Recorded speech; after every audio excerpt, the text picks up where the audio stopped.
Alhamdulillahirabbil alamin. Hamdan yuafi ni'amahu wa yukafi majidah.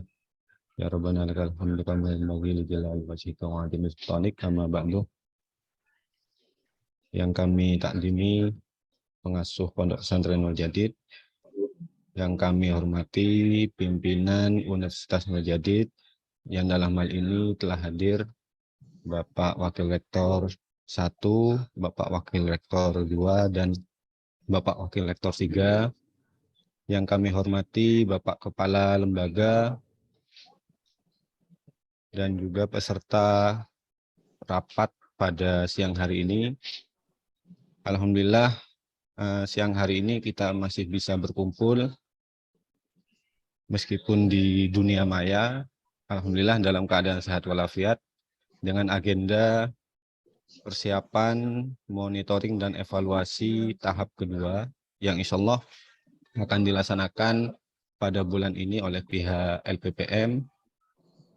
Adapun kegiatan pada hari ini, kami selaku pembawa acara akan membacakan susunan acara. Yang pertama pembukaan, kemudian dilanjutkan dengan sambutan rektor. Acara yang ketiga yakni sosialisasi 4 anti. Kemudian sosialisasi monitoring dan evaluasi kinerja tahap kedua. Dilanjutkan dengan diskusi berkaitan dengan Monef, kemudian diakhiri dengan penutup.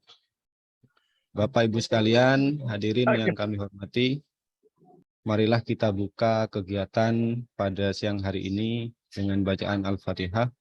Mudah-mudahan kegiatan pada siang hari ini bisa berjalan dengan lancar dan bisa menghasilkan keputusan maupun menghasilkan hasil yang bisa kita ambil dan kita laksanakan ke depannya.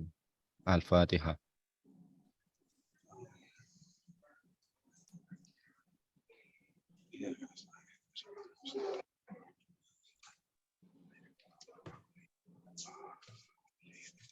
Terima kasih Bapak Ibu sekalian. Memasuki kegiatan yang kedua yakni sambutan dari Rektor yang dalam hal ini akan diwakili oleh Bapak Wakil Rektor 1 kepada Bapak Haji Hambali. Waktu dan tempat kami persilahkan. Assalamualaikum warahmatullahi wabarakatuh. Waalaikumsalam warahmatullahi wabarakatuh. Alhamdulillah, wassalatu wa'ala alihi wa sahbihi wa mawalah. Wala haula wala quwwata illa billah. Wa yassir li amri wahlul 'uqdatam min lisani yafqahu. Sama kita hormati pengasuh Pondok Pesantren Al Jadid, Rektor Universitas Al Jadid, yang terhormat Bapak Waris Dua Umuja Abdul Rahman, yang terhormat Bapak Waris Tiga, Bapak Emir Fatih Menkom, yang terhormati Bapak Kepala S2M, staf dan seluruh yang hadir pada kesempatan siang hari ini. Alhamdulillah kita masih diberi kesempatan dan sehat oleh Allah sehingga kita masih diberi kebomahan untuk melaksanakan kegiatan di lingkungan Universitas Al Jadid. Para bapak dan saudara sekalian yang saya hormati, bahwa rapat koordinasi kita pada siang hari ini pokoknya adalah ikhbar, pemberitahuan kepada kita semua, notifikasi bagi kita semua bahwa apa yang kita lakukan dalam untuk implementasi program kerja dari Remstra Magnitudo yang pertama di tahun 2018-2022 yang insya Allah ini akan segera berakhir. Ini kita tidak mengerjakan sesuatu dengan tanpa nilai. Artinya bahwa apa yang kita lakukan ini harus punya mutu, harus punya nilai, sebagai bentuk kontribusi maksimal yang bisa kita berikan sebagai pengabdi di lingkungan pondok pesantren Mujahidin, khususnya di institusi universitas. Kemudian harapan yang bisa kita raih dari kegiatan ini adalah untuk dapat mengetahui seberapa besar, seberapa jauh, seberapa banyak pekerjaan yang sudah kita laksanakan selama ini sebagai pemenuhan kinerja kita di bidang SDM, di bidang akademik, bidang tata kelola, kerjasama, dan seterusnya, sehingga harapan ini bisa kita jadikan sebagai tolok ukur, sebagai baseline, apakah milestone yang pertama Unija menjadi kampus berkeadaban berbasis tata kelola Embul itu sudah tercapai atau belum, atau sudah melampaui, maka hal ini syukur kalau bisa dicapai atau bahkan bisa melampaui, maka dengan gagah berani saya kira kita akan melangkah untuk di step yang kedua menjadi kampus unggul nasional di tahun 2027 ini berbasis kebermanfaatan Dharma perguruan tinggi. Nah ini tentu di tahun 2027 harapan kita Unija menjadi kampus unggul harus ditopang oleh keunggulan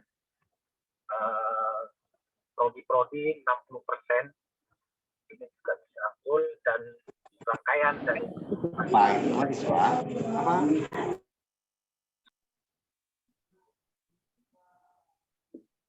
rangkaian yang bisa kita raih dari keunggulan masing-masing prodi di 4 fakultas 1 program pasca sarjana ini adalah konsistensi pengawalan kita sebagai satuan unit kerja melakukan pengawalan kepada SDM kita, khususnya di dosen, di dalam melaksanakan Dharma perguruan tinggi di pendidikan, pengajaran, penelitian, dan pengabdian pada masyarakat, serta komponen non-integral dari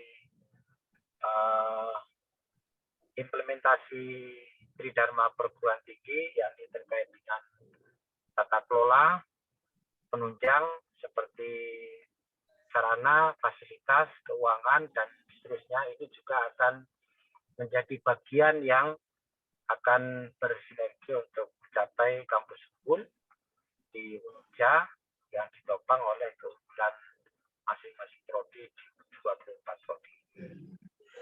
Terima kasih kami sampaikan pada Pak Furkon dan semua yang hadir pada kesempatan siang hari ini, yang berupaya untuk bagaimana kita terus bergerak maju memenuhi harapan di milestone 2 kita awali di tahun 2023 sampai dengan 2027 ini berjalan dengan baik, berjalan dengan lancar, berjalan dengan taufik hidayah maunah dari Allah Subhanahu wa Ta'ala.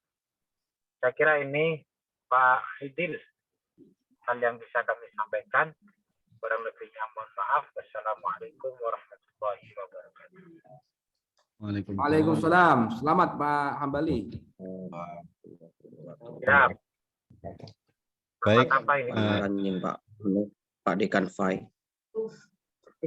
Bapak Ibu sekalian, kami lanjutkan untuk kegiatan yang selanjutnya, yakni sosialisasi atau informasi terkait dengan A4, anti intoleransi, kemudian anti kekerasan seksual, dan anti perundungan, yang dalam hal ini akan disampaikan oleh pihak KSR.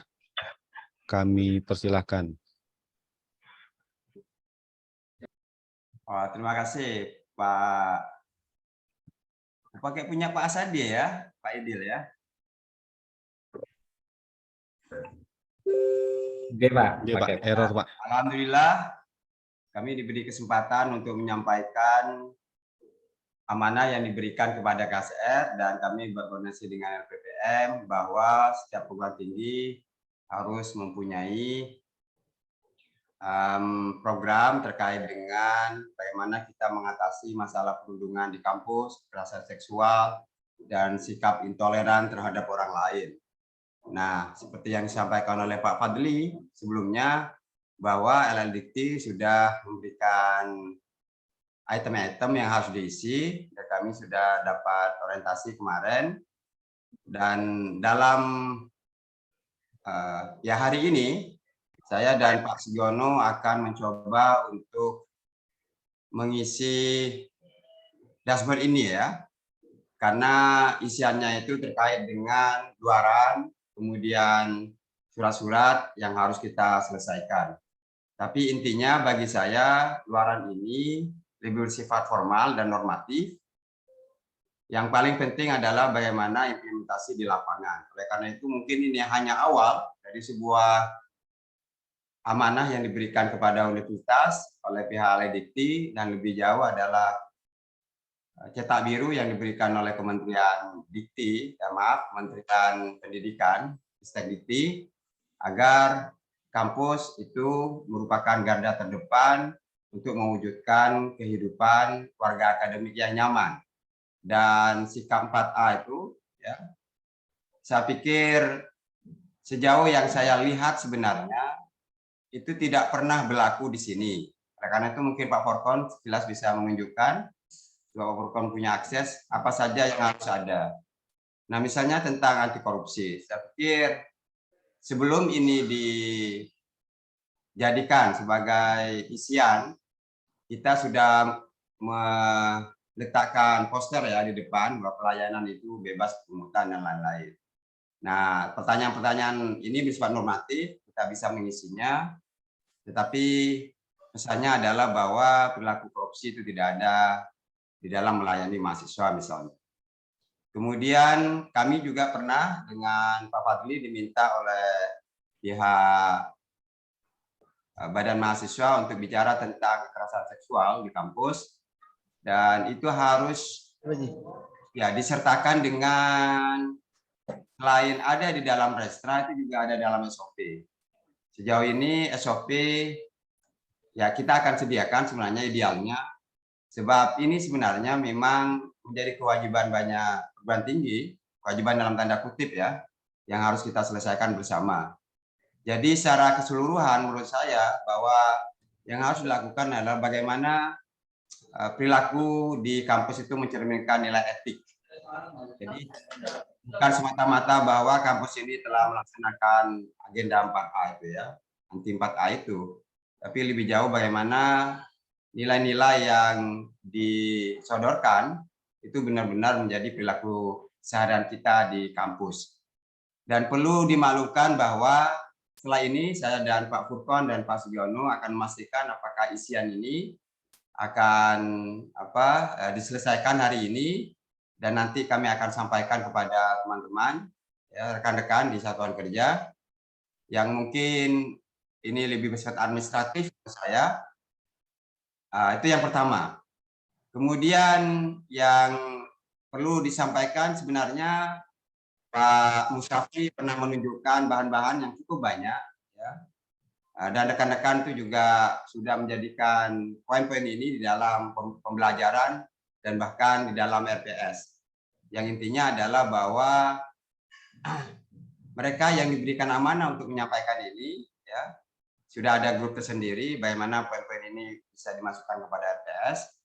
Saya pikir ini adalah bukan imbauan ya, tapi ajakan kepada kita untuk menjadi baik lah, kira-kira begitu. Jadi ada beberapa bagian yang mungkin kami akan selesaikan hari ini setelah kegiatan ini. Oleh karena itu mungkin saya tidak akan bicara lebih jauh, atau nanti Pak Sugiono ingin menambahkan. Nah, mumpung saya punya kesempatan di sini, kami KSR juga diberi kepercayaan untuk menyelesaikan Restra terkait visi misi. Apakah ada perubahan? Sebab kemarin Pak Fadli menyampaikan bahwa setidaknya dari dasar-dasar yang sebelumnya terbatas pada World Economic Forum, SDGs, kemudian masyarakat ASEAN ditambah G20, saya pikir layak untuk perubahan masa ke depan, sehingga secara otomatis maka visi misi juga mungkin perlu ditimbang, yang tentu saja secara normatif harus diajukan kepada pemangku kepentingan. Jadi kami tidak bisa bekerja sendirian, sebab visi misi itu adalah mimpi yang jauh lebih besar dari sekadar pikiran dari berapa segelintir orang. Itu saja yang saya bisa sampaikan Pak Furqon. Mungkin setelah ini kami akan secara khusus melanjutkan dengan Pak Furqon dan Pak Sudono. Terima kasih Pak. Assalamualaikum warahmatullahi wabarakatuh. Waalaikumsalam. Waalaikumsalam warahmatullahi wabarakatuh. Terima kasih Bapak Saida selaku perwakilan dari KSR telah menjelaskan terkait dengan 4A ya. Jadi anti korupsi, anti kekerasan seksual, dan anti perundungan, yang dalam hal ini nantinya akan mencari kebijakan-kebijakan, kemudian bukti-bukti atau dokumen yang menjelaskan bahwasannya di Universitas Nurjadid tidak melakukan 4A tadi. Baik Bapak Ibu sekalian, kita memasuki agenda yang berikutnya, yakni sosialisasi, monitoring, dan evaluasi tahap kedua, yang dalam hal ini akan disampaikan oleh Kepala LPPM kepada Bapak Muhammad Furqon. Kami persilahkan. Baik. Pak Idil terlihat?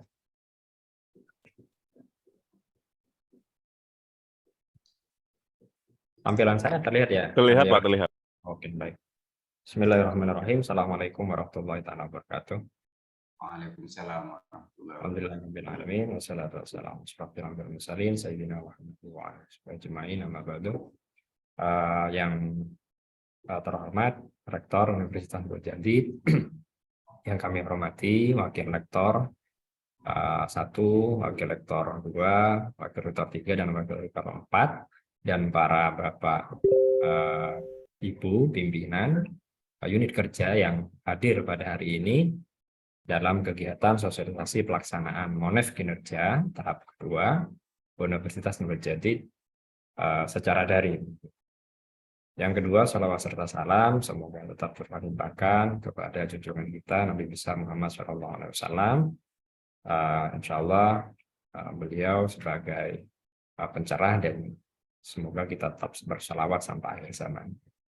Bapak Ibu, mohon izin untuk menyampaikan beberapa hal terkait dengan kegiatan Monef atau audit kinerja, itu tahap kedua, yang mana Monef kinerja tahap kedua ini adalah tindak lanjut atau kelanjutan dari Monef tahap pertama yang kita lakukan insya Allah di pertengahan tahun kemarin, dan sudah kami sampaikan juga hasilnya kepada pihak terkait. Dalam hal ini adalah pimpinan unit kerja, bahwa hasil dari tahap pertama adalah beberapa catatan-catatan atau mungkin temuan-temuan yang direkam oleh tim auditor kami begitu. Nah, tidak berbeda jauh sebetulnya pelaksanaan Monef kinerja tahap kedua dengan tahap pertama, karena memang pada sejatinya kegiatan Monef kinerja ini adalah untuk mengukur capaian kinerja dari UNUJA secara umum, kemudian secara khusus adalah untuk mengukur capaian kinerja setiap unit kerja, gitu. Karena sesuai dengan kontrak kinerja di awal tahun, bahwa rektor dengan pimpinan unit kerja melakukan kontrak kinerja supaya nanti masing-masing unit kerja bisa menyesuaikan tentunya program-program kerjanya dan juga capaiannya dengan indikator-indikator yang ada di Restra. Nah, beberapa pembahasan barangkali yang perlu kami sampaikan di awal. Yang pertama adalah pada tahap Monef kedua agak sedikit berbeda dengan tahap pertama.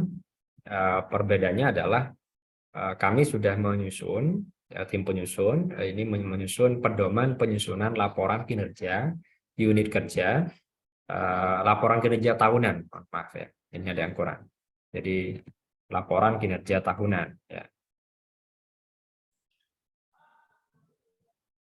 Oke. Oke, nanti kami perbaiki. Jadi pedoman penyusunan laporan kinerja tahunan unit kerja Universitas Nurjati. Alhamdulillah tadi pagi sudah ditelaah oleh pimpinan, kemudian dan akan diterbitkan nantinya sebagai pedoman bagi unit kerja dalam menyusun laporan kinerja tahunan. Begitu. Nah, ini berbeda dengan tahun kemarin.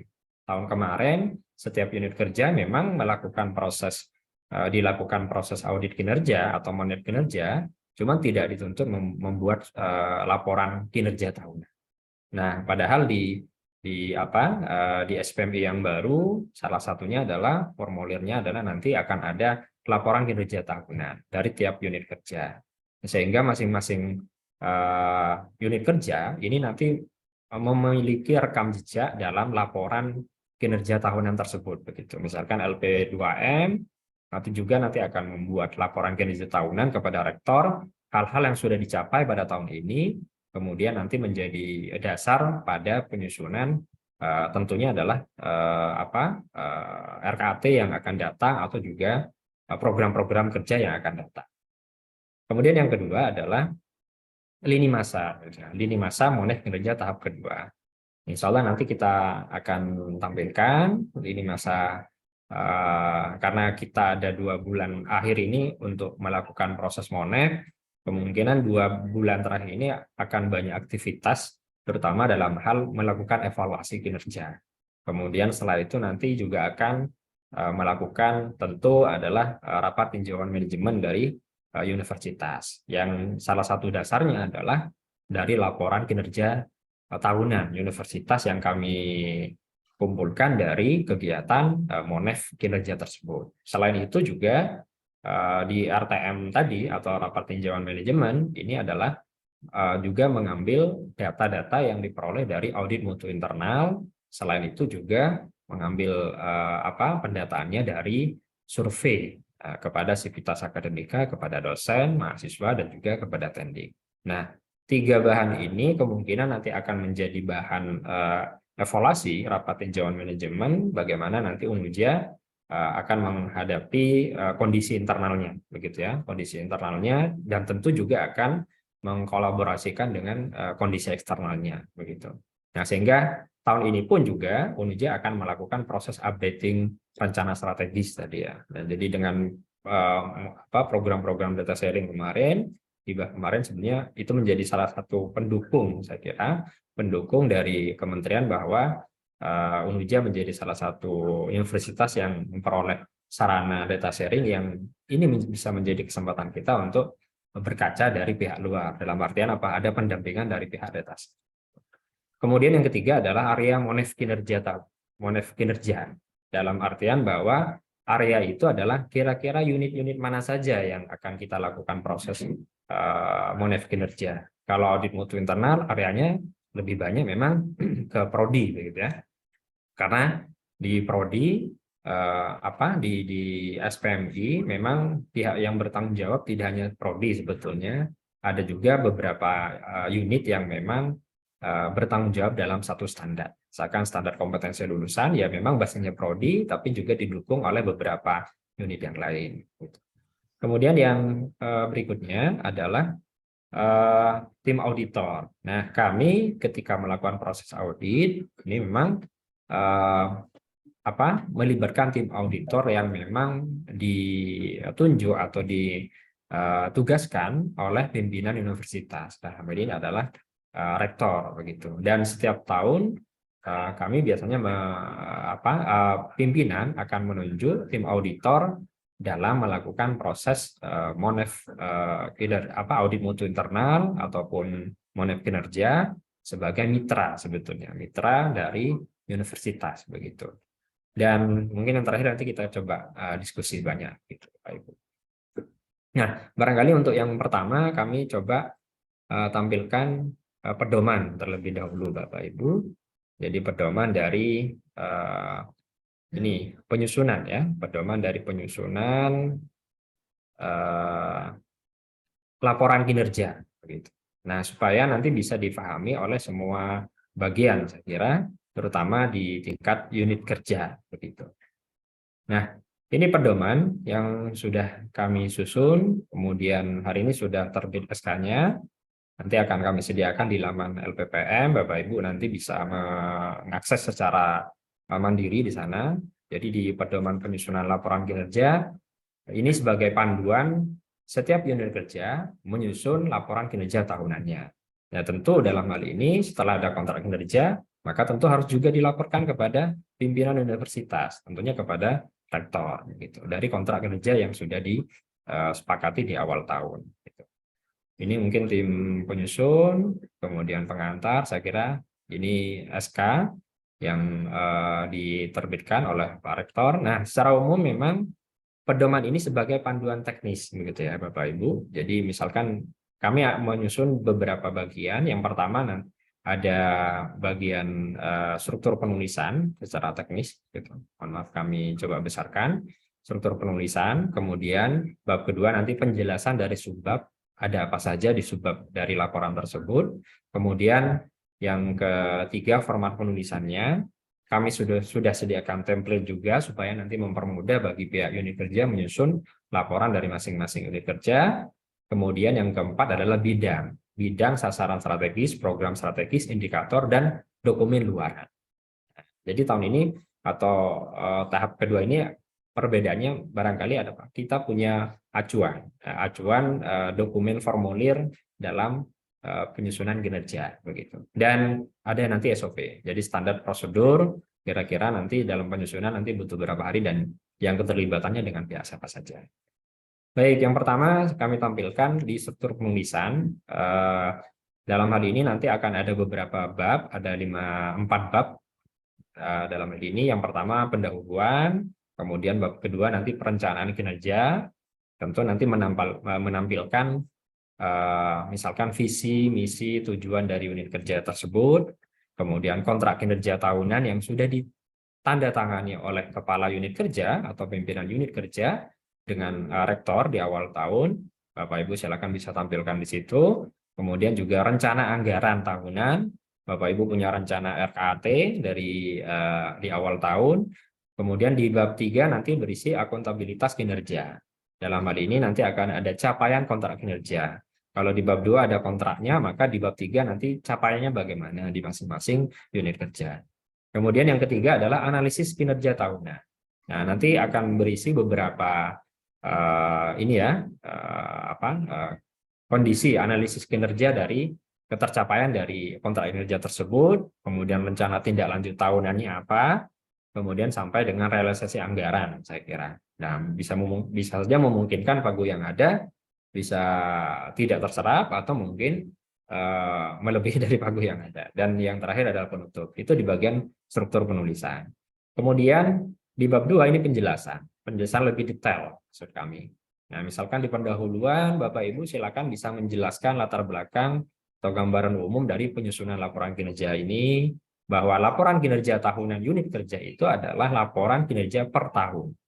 Jadi dalam artian bahwa Bapak Ibu nanti akan setiap tahun melaporkan kinerjanya dalam pengelolaan, pengembangan, pencapaian kinerja unit kerja dalam waktu tertentu. Makanya dinamakan sebagai laporan kinerja tahunan. Jadi setiap tahun nanti akan melaporkan kepada pimpinan terkait dengan capaian kinerja yang sudah dicapai.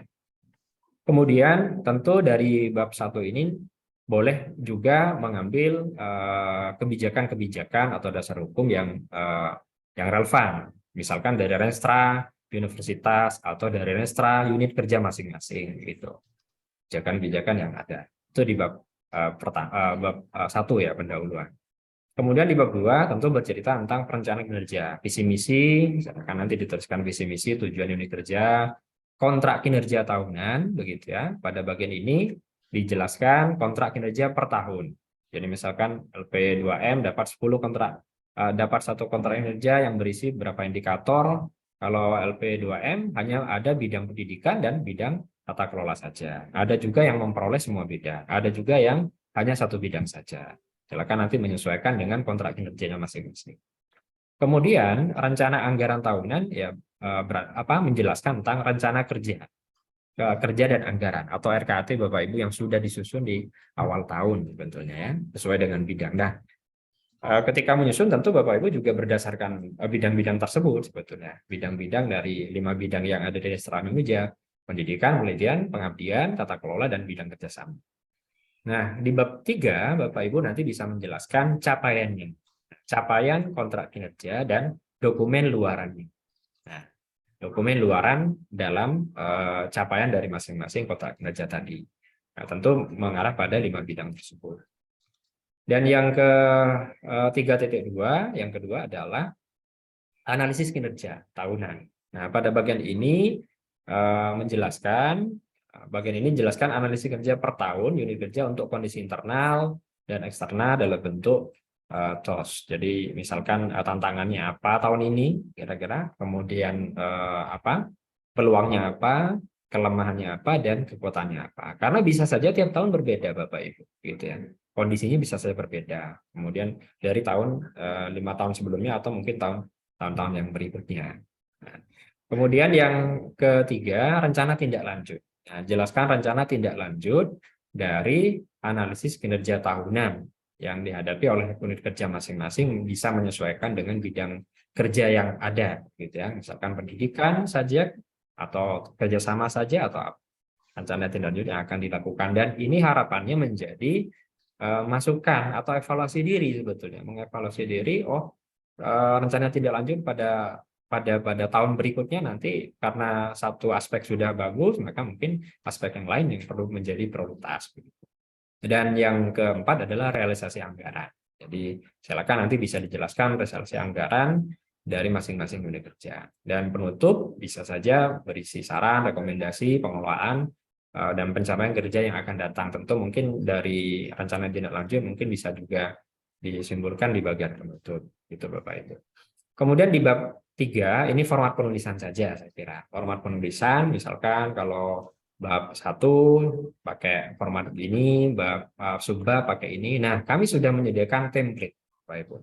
Nah, template. Jadi ketika ini dibuka, maka nanti akan mengarahkan ke template yang laporan kinerja. Nah, silakan Bapak Ibu nanti bisa menyesuaikan saja. Ya, menyesuaikan saja. Misalkan PDSI, laporan kinerja pusat data informasi tahun 2022, misalkan begitu. Nah, Bapak Ibu tinggal mengisikan saja yang merah-merah sama yang kosong-kosong itu supaya lebih mudah. Karena sepertinya apa yang dikatakan Pak Kepala 3M, kalau Anuja sudah punya template selesai sudah. Oke, tidak perlu diangkat. Gitu ya. Nah, ini silakan bisa dipakai, kemudian ada lembar pengesahan. Jadi ketika Bapak Ibu menyusun laporan, silakan juga ada lembar pengesahan dari pimpinan unit kerjanya. Apakah itu direktur, apa itu dekan, apakah kepala lembaga, disahkan. Oh, ini sudah disahkan, sudah ditelaah oleh internal, gitu ya, sudah disahkan. Nah, nanti silakan bisa Bapak Ibu isikan kata pengantar, misalkan juga daftar isi. Nah, di pendahuluan, nah mungkin yang di sini Bapak Ibu tinggal mengisikan visi misinya apa, tujuannya sesuai dengan restra yang sudah ada, yang sebelumnya. Nah, ini mungkin yang akan Bapak Ibu bisa menyesuaikan dengan kondisi masing-masing. Misalkan kontrak kinerja, gitu ya.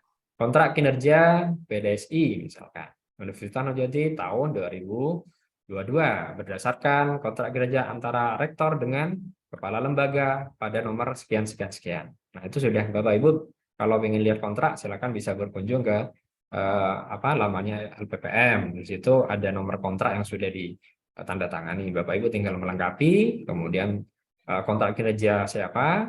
Nah, karena ini banyak Bapak Ibu, silakan menyesuaikan saja. Misalkan ketika PDSI hanya pendidikan saja. Oh, pendidikan saja sama indikator ini saja. Yang lain bisa menyesuaikan.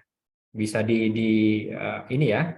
Proporsional saya kira bisa menyesuaikan. Tidak harus sama dengan ini, maunya kosong. Menyesuaikan saja.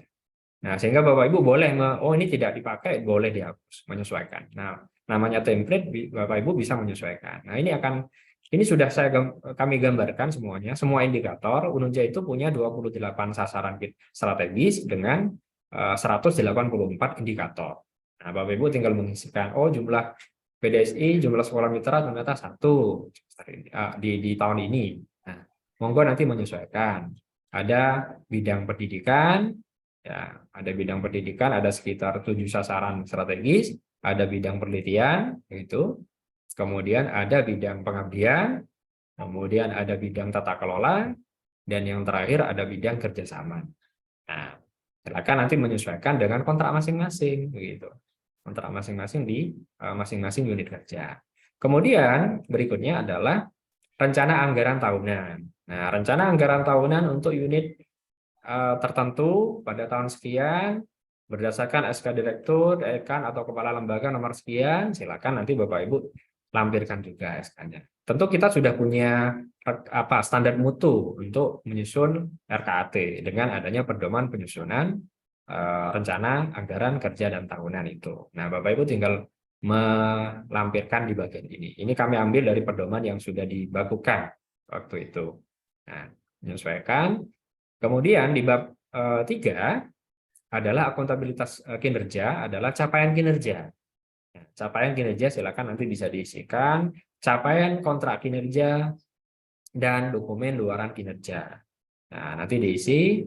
Nah, menyesuaikan saya kira. Jadi kalau sebenarnya P2M ya akan menyesuaikan dengan apa indikatornya, sasaran strategisnya apa, targetnya berapa. Misalkan dalam hal ini sekolah mitra ditarget pada tahun 2022 ada sekitar 10. Oh, tercapai semuanya Pak 10. Berapa persen begitu. Ya, berarti 100%. Ya.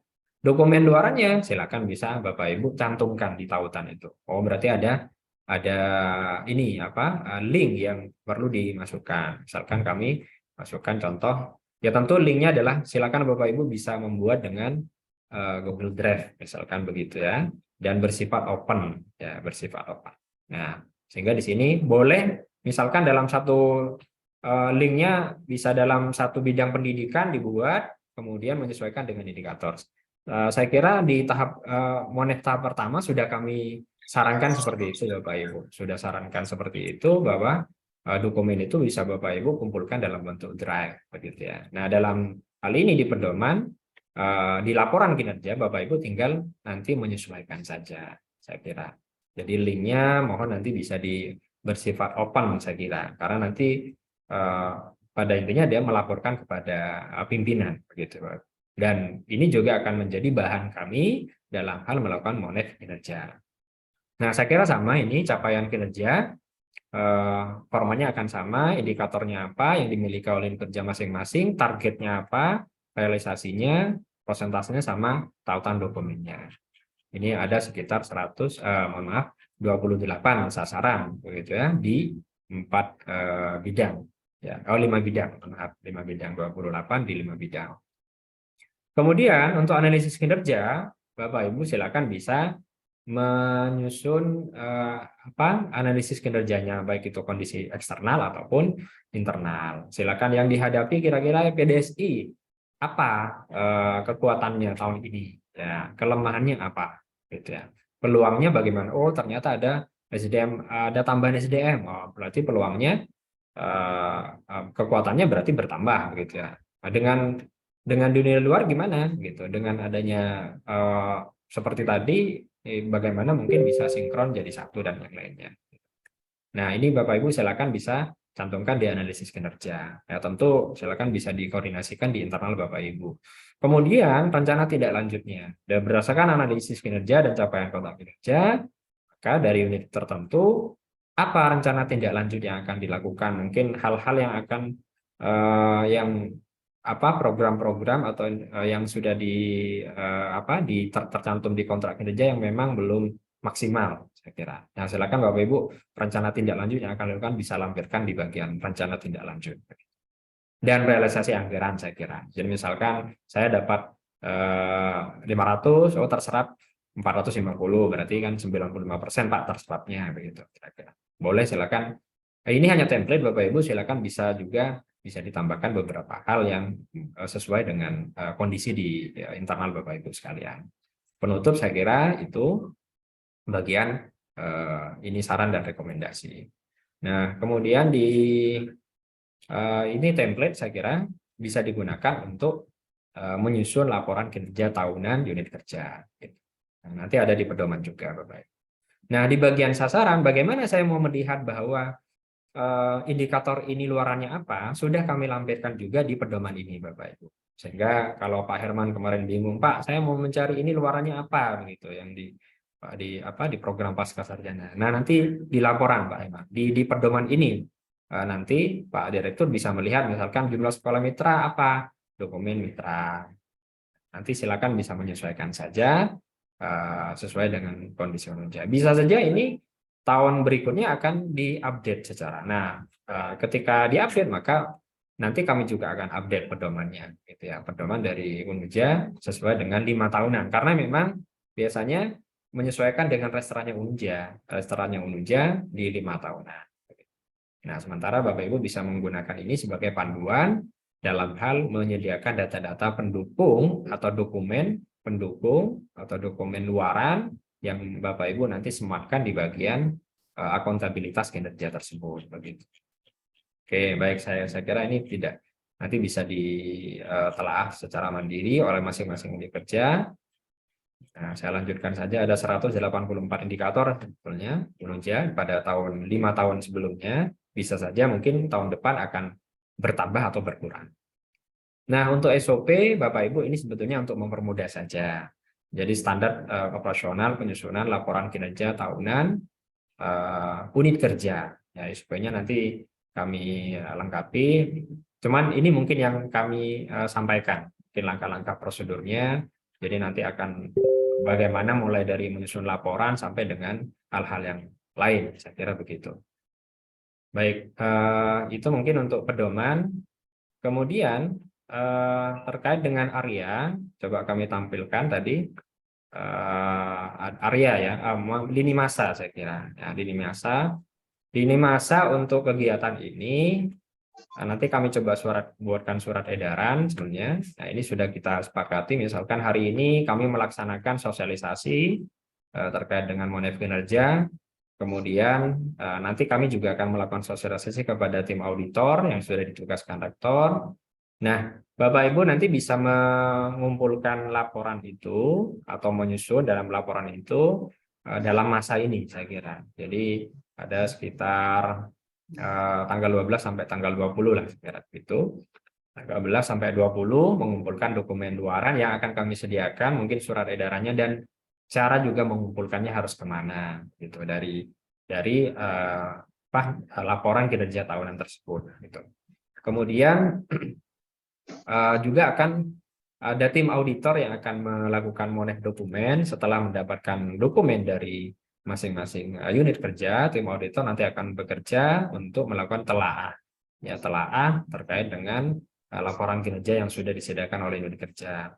Nah, karena memang bulan ini akan ada visitasi terutama yang LAM di informatika, kami agak ada jeda sebetulnya. Jedanya di bagian monef tim auditor gitu ya. Tim auditor nanti bisa bekerja secara mandiri, baru tanggal 28 kami akan melakukan visit lapangan, yaitu monef lapangan tanggal 28 atau di akhir bulan sampai dengan 3 Desember kami melakukan proses monef lapangan begitu. Kemudian setelah itu akan ada FGD untuk tim auditor, ada penyusunan laporan kinerja universitas begitu ya. Tim LPPM mengkolek dari beberapa hasil dari monef kerja masing-masing unit kerja, dan insya Allah nanti hasilnya kami fasilitasi dengan sosialisasi hasil di kemungkinan di tanggal 7 yang kami rencanakan dengan mengundang beberapa pihak-pihak terkait, kira begitu. Nah, kemudian untuk jadwal auditi, nah ini mungkin bisa sekaligus kita kita diskusikan barangkali. Jadi tanggal 28 kami akan mengaudit lembaga-lembaga dulu ya, lembaga-lembaga. Jadi kami jadwalnya nanti mungkin menyesuaikan. Tanggal 28 lembaga-lembaga, 29 juga lembaga. Tanggal 30 sudah ada UPPS yang kami lakukan proses monef kinerja. Kemudian di awal Desember nanti beralih kepada beberapa fakultas atau UPPS yang lain dengan surat edaran yang sudah kami tetapkan begitu. Kemudian terkait dengan tim auditor, ya tim auditor kami sebetulnya tiap tahun akan di-SK-kan oleh rektor dengan SK rektor, sehingga ketika melakukan audit mutu internal dan monef kinerja, sebetulnya itu adalah tim auditor yang ditugaskan kolektor, bukan LPPM. LPPM sebagai unit kerja yang melakukan proses manajemen dalam hal melakukan evaluasi kinerja. Gitu.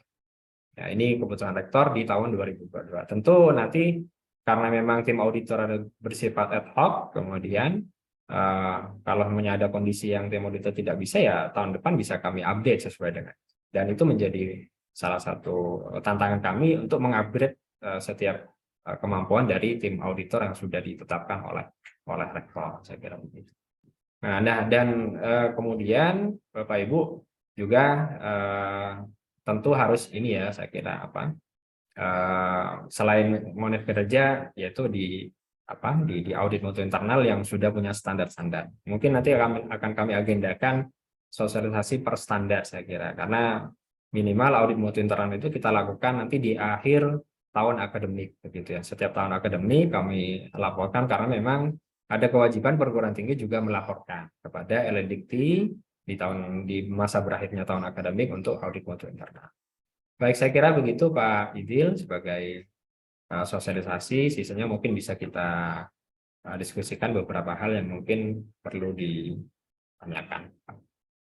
Saya kira dicukupkan. Oke, saya kira demikian. Kami akhiri. Assalamualaikum warahmatullahi wabarakatuh. Waalaikumsalam warahmatullahi wabarakatuh. Terima kasih Pak Furqon.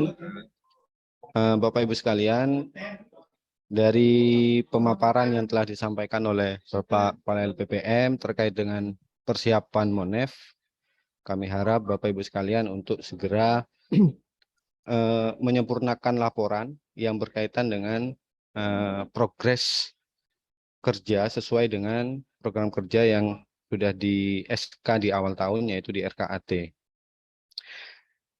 Baik, untuk selanjutnya kami persilahkan kepada Bapak Ibu sekalian, mungkin ada yang mau didiskusikan atau mau ditanyakan. Karena ini mengingat informasi dari Bapak Warek 3 ya, bahwasanya target tidak tercapai atau target kurang saja itu sudah masuk tidak tercapai. Ataupun dokumen luaran, seandainya ada 5 dokumen luaran kemudian yang bisa ditunjukkan hanya ada 4, maka di situ dianggap tidak tercapai. Ini informasi yang kami terima pada saat berkonsultasi dengan Bapak Warek 3. Oleh karena itu kami persilakan Bapak Ibu sekalian, mungkin ada yang mau ditanyakan terkait dengan teknis atau pelaksanaan monef dari pihak LPPM. Kami berikan waktu 2 atau 3 penanya. Kami persilakan. Bisa raise hand ya, atau langsung bersuara, kami persilahkan.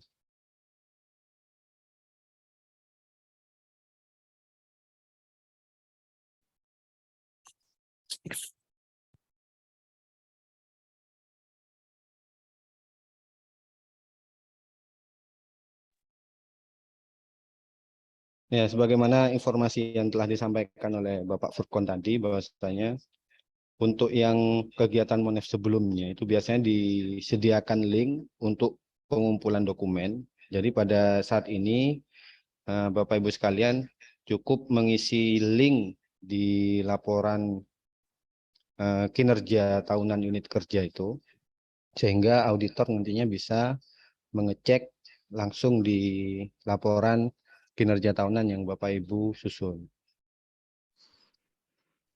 Assalamualaikum. Nggih, monggo, Yai.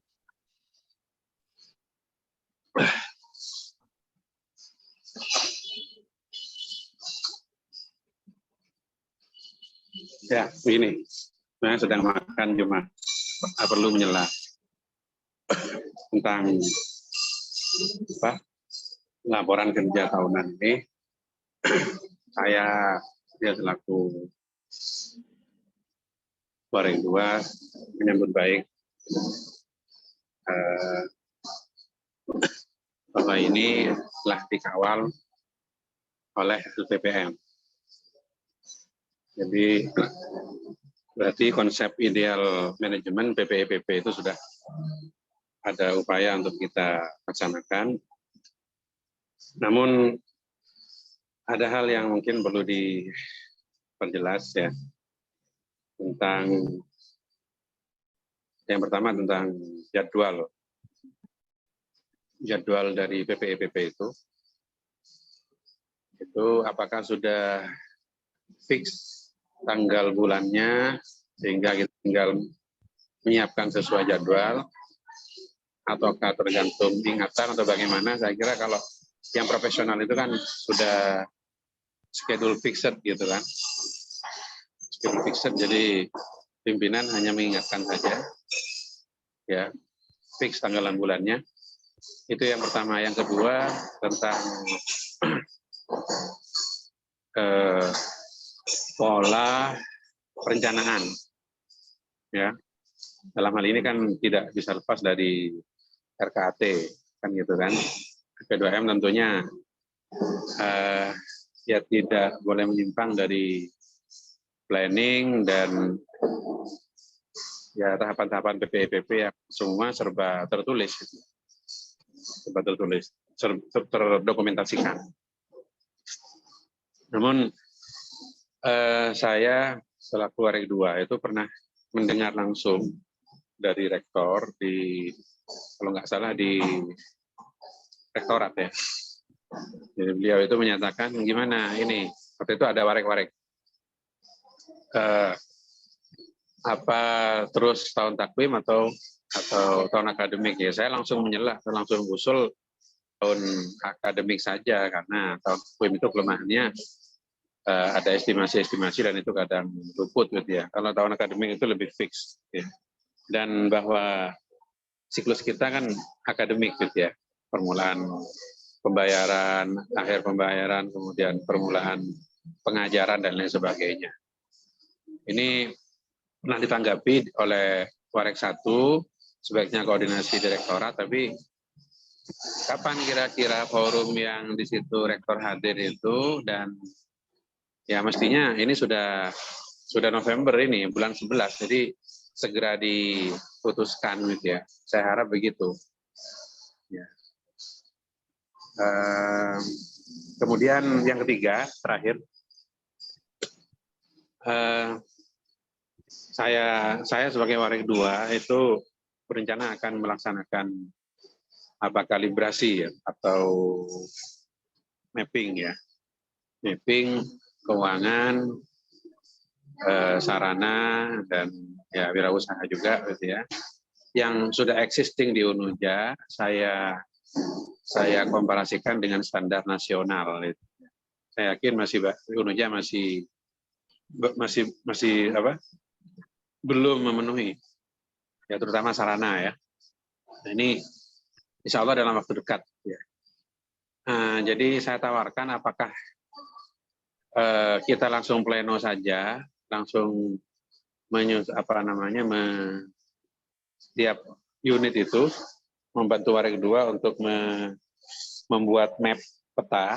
Jadi existing itu sekarang sarananya itu seperti apa, dan menurut standar nasional itu seperti apa, dan lain-lain, sehingga ketika itu dikumpulkan tinggal disinkronkan saja, kemudian akan menjadi ya rencana kerja berikutnya.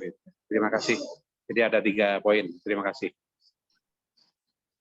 Oke, baik, terima kasih Kiai.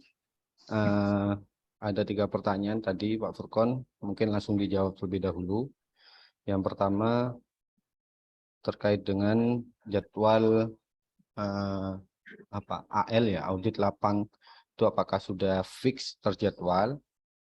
Kemudian yang kedua, pertemuan hasil dari kegiatan yang dilakukan selama 1 tahun yang menghadirkan pihak pimpinan maupun rektor itu kira-kira kapan. Kemudian yang terakhir, kegiatan mapping sarana prasarana ini kira-kira mau dimulai kapan atau dimulai dari mana, itu bisa dibantu untuk dijawab Mas Irfan.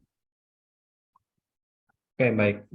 Coba kami menjawab terkait beberapa pertanyaan terkait dengan penjadwalan PPEPP. Pada sejatinya kan Unuja sudah punya dokumen SPMI ya, dokumen SPMI Kemudian di siklus PMI itu kita melaksanakan proses siklus PPEPP. Nah, kami biasanya berpatokan pada ketika melakukan audit mutu internal yang mengarah pada pengecekan atau mengevaluasi standar dari SPMI tersebut, kami biasanya melakukannya berpatokan pada masa berakhirnya tahun akademik. Misalkan ketika Unuja selalu terbiasa berakhir tahun akademiknya adalah di bulan Juli atau Agustus, maka biasanya kami agendakan setelah Juli, Agustus, atau mungkin setelah Agustus yaitu di September. Begitu. Karena kecenderungan di LLDT pun meminta pihak ini pelaporan implementasi SPMI itu biasanya ketika masa berakhirnya tahun akademik. Nah, kalau memang dipastikan bahwa Unuja selalu berakhir tahun akademiknya di Agustus, maka kami bisa memastikan juga bahwa kami akan melakukan bisa di bulan September begitu.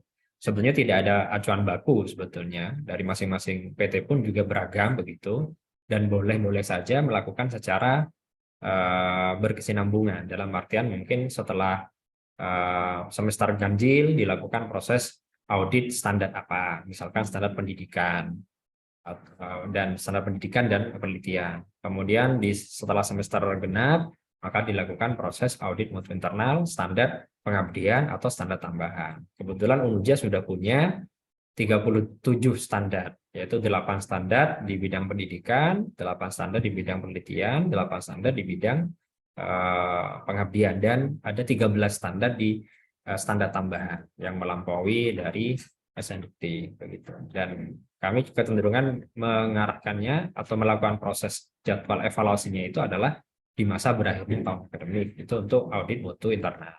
Kalau audit atau monef kinerja, biasanya kami berpatokan pada masa berakhirnya kontrak kinerja. Jadi karena masa kontrak kinerja itu di awal tahun, di Januari, maka nanti kami cenderungan melakukannya di masa berakhirnya tahun takwim, yaitu di November atau Maaf, Pak Urban. Desember. Saya interupsi sedikit. Oke. Dulu itu saya pernah ikut pelatihan AMAI, audit mutu akademik internal. Itu AMAI itu siapa yang membidangi sekarang itu? Audit mutu akademik internal. Oke, kalau dulu namanya AMAI, Kiai. Jadi kalau sekarang audit mutu internal. Nah, audit mutu internal. Audit mutu internal itu salah satu evaluasi dari siklus PPEPP. Nah, itu kan general. Audit mutu internal itu kan general, mutu Oke, gitu betul. aja. Oke, audit mutu internal mengecek evaluasi standar mutu dari standar yang dimiliki oleh masing-masing PT. Jadi ketika sekarang sudah tidak dipisah ya. Jadi akademik sudah dibahas berdampingan dengan yang lain-lain gitu. Oke, betul. Jadi semuanya. Jadi audit mutu internal itu semua non akademik dan non akademik sesuai dengan standar yang dimiliki Unuja. Jadi kami mohon izin coba juga menampilkan sebetulnya di SPMI kami, di dokumen SPMI Unuja, ini sudah punya ada sekitar 37, mohon maaf, kami 37 standar. Nah, ketika melakukan proses audit mutu internal, kami akan mengecek standar yang dimiliki oleh Unuja. Nah, jadi kami sudah membuat sistem namanya sistem penjaminan mutu ESPMI Unuja. Nah, di bagian penetapan di sini sudah ada standar SPMI yang sudah disahkan sampai dengan ke yayasan. Misalkan kami mengacu standar pendidikan. Nah, standar-standar ini yang akan kami lakukan proses audit mutu internal ketika masa berakhirnya tahun akademik. Nah, di sini ada sekitar 37. Nah, ini standar tambahan, kompetensi bahasa, keagamaan, jati diri, sampai dengan visi misi, sampai dengan kerjasama. Nah, ketika kami buka satu saja di standar visi misi, maka di sini sudah ada legalitas, baik itu dari ketua yayasan, karena kalau PTS itu harus ketua yayasan yang mengesahkan, senat sampai dengan rektor. Nah, di sini juga akan ada pihak yang bertanggung jawab sebetulnya. Jadi visi misi itu yang bertanggung jawab siapa? Mulai dari menetapkan dari rektor, pelaksanaannya tentu dari pimpinan-pimpinan unit, mulai dari wakil rektor dan kepala-kepala unit. Kemudian yang mengevaluasi siapa? Nanti adalah kepala PPM dalam bentuk audit mutu internalnya, pengendalian dan sampai dengan peningkatan. Nah, dari pihak yang bertanggung jawab ini nanti di dokumen standar, satu standar ini nanti akan ada proses siklus PPP-nya. Jadi mulai penerapan standar bagaimana, mulai dari pelaksanaan standar bagaimana, mulai dari sampai dengan evaluasi, misalkan evaluasi dan dengan audit mutu Oke, dengan audit mutu internal dan laporan berkala dari masing-masing. Nah, misalkan seperti laporan berkala, saya kira laporan berkala dari masing-masing kepala unit bisa dalam bentuk laporan tahunan begitu, Pak. Laporan tahunan sampai dengan pengendalian dan peningkatan. Dan juga akan ada indikator yang akan ini audit oleh tim auditor untuk masing-masing standar gitu. Jadi kalau dulu mungkin AMAI, kalau sekarang audit mutu internal, yaitu akademik dan non akademik. Kemudian berikutnya untuk yang kinerja, kami beracuan pada masa berakhirnya kontrak kinerja, yaitu bisa di akhir tahun November dan Desember. Kemudian selain itu juga ada survei kepuasan. Nah, survei kepuasan untuk melakukan proses evaluasi internal sebetulnya. Survei kepuasan yang kami ini kan yang kawal biasanya survei kepuasan dosen, tendik, dan juga mahasiswa. Selain juga survei kepuasan yang dilakukan oleh unit-unit terkait, misalkan Humas dengan mitra kerjasama, misalkan pengguna lulusan LPPK, misalkan dengan Trasal Study adalah survei dari pengguna lulusan dan juga dari lulusan, saya kira lulusan dan pengguna lulusan. Jadi kami patokannya ketiga hal tersebut, yaitu audit mutu internal, masa berakhirnya tahun akademik, kemudian kalau kinerja ini masa berakhirnya tahun takvim, kemudian kalau survei kepuasan masa berakhirnya semester ganjil atau genap. Itu untuk yang jadwal siklus PPEPP yang kami lakukan khusus untuk dievaluasi. Kemudian kalau terkait dengan perencanaan, sebetulnya kalau kami mengikuti arah pimpinan saja sebetulnya. Kalau mau takwin, monggo. Kalau mau tahun akademik, kan kami belum punya kebijakan untuk itu. Saya kira mungkin perlu bisa dirumuskan ketika rapat tinjauan manajemen. Nah, sesuai dengan masa berakhirnya audit mutu internal, audit kinerja, dan survei, maka rapat tinjauan manajemen sebaiknya dilakukan oleh perguruan tinggi di masa berakhirnya tahun takvim, begitu. Misalkan di November ini atau di Desember digunakan untuk rapat tinjauan manajemen, sehingga mengevaluasi dari hasil data-data yang sudah diperoleh dari audit mutu internal, audit kinerja, dan survei kepuasan.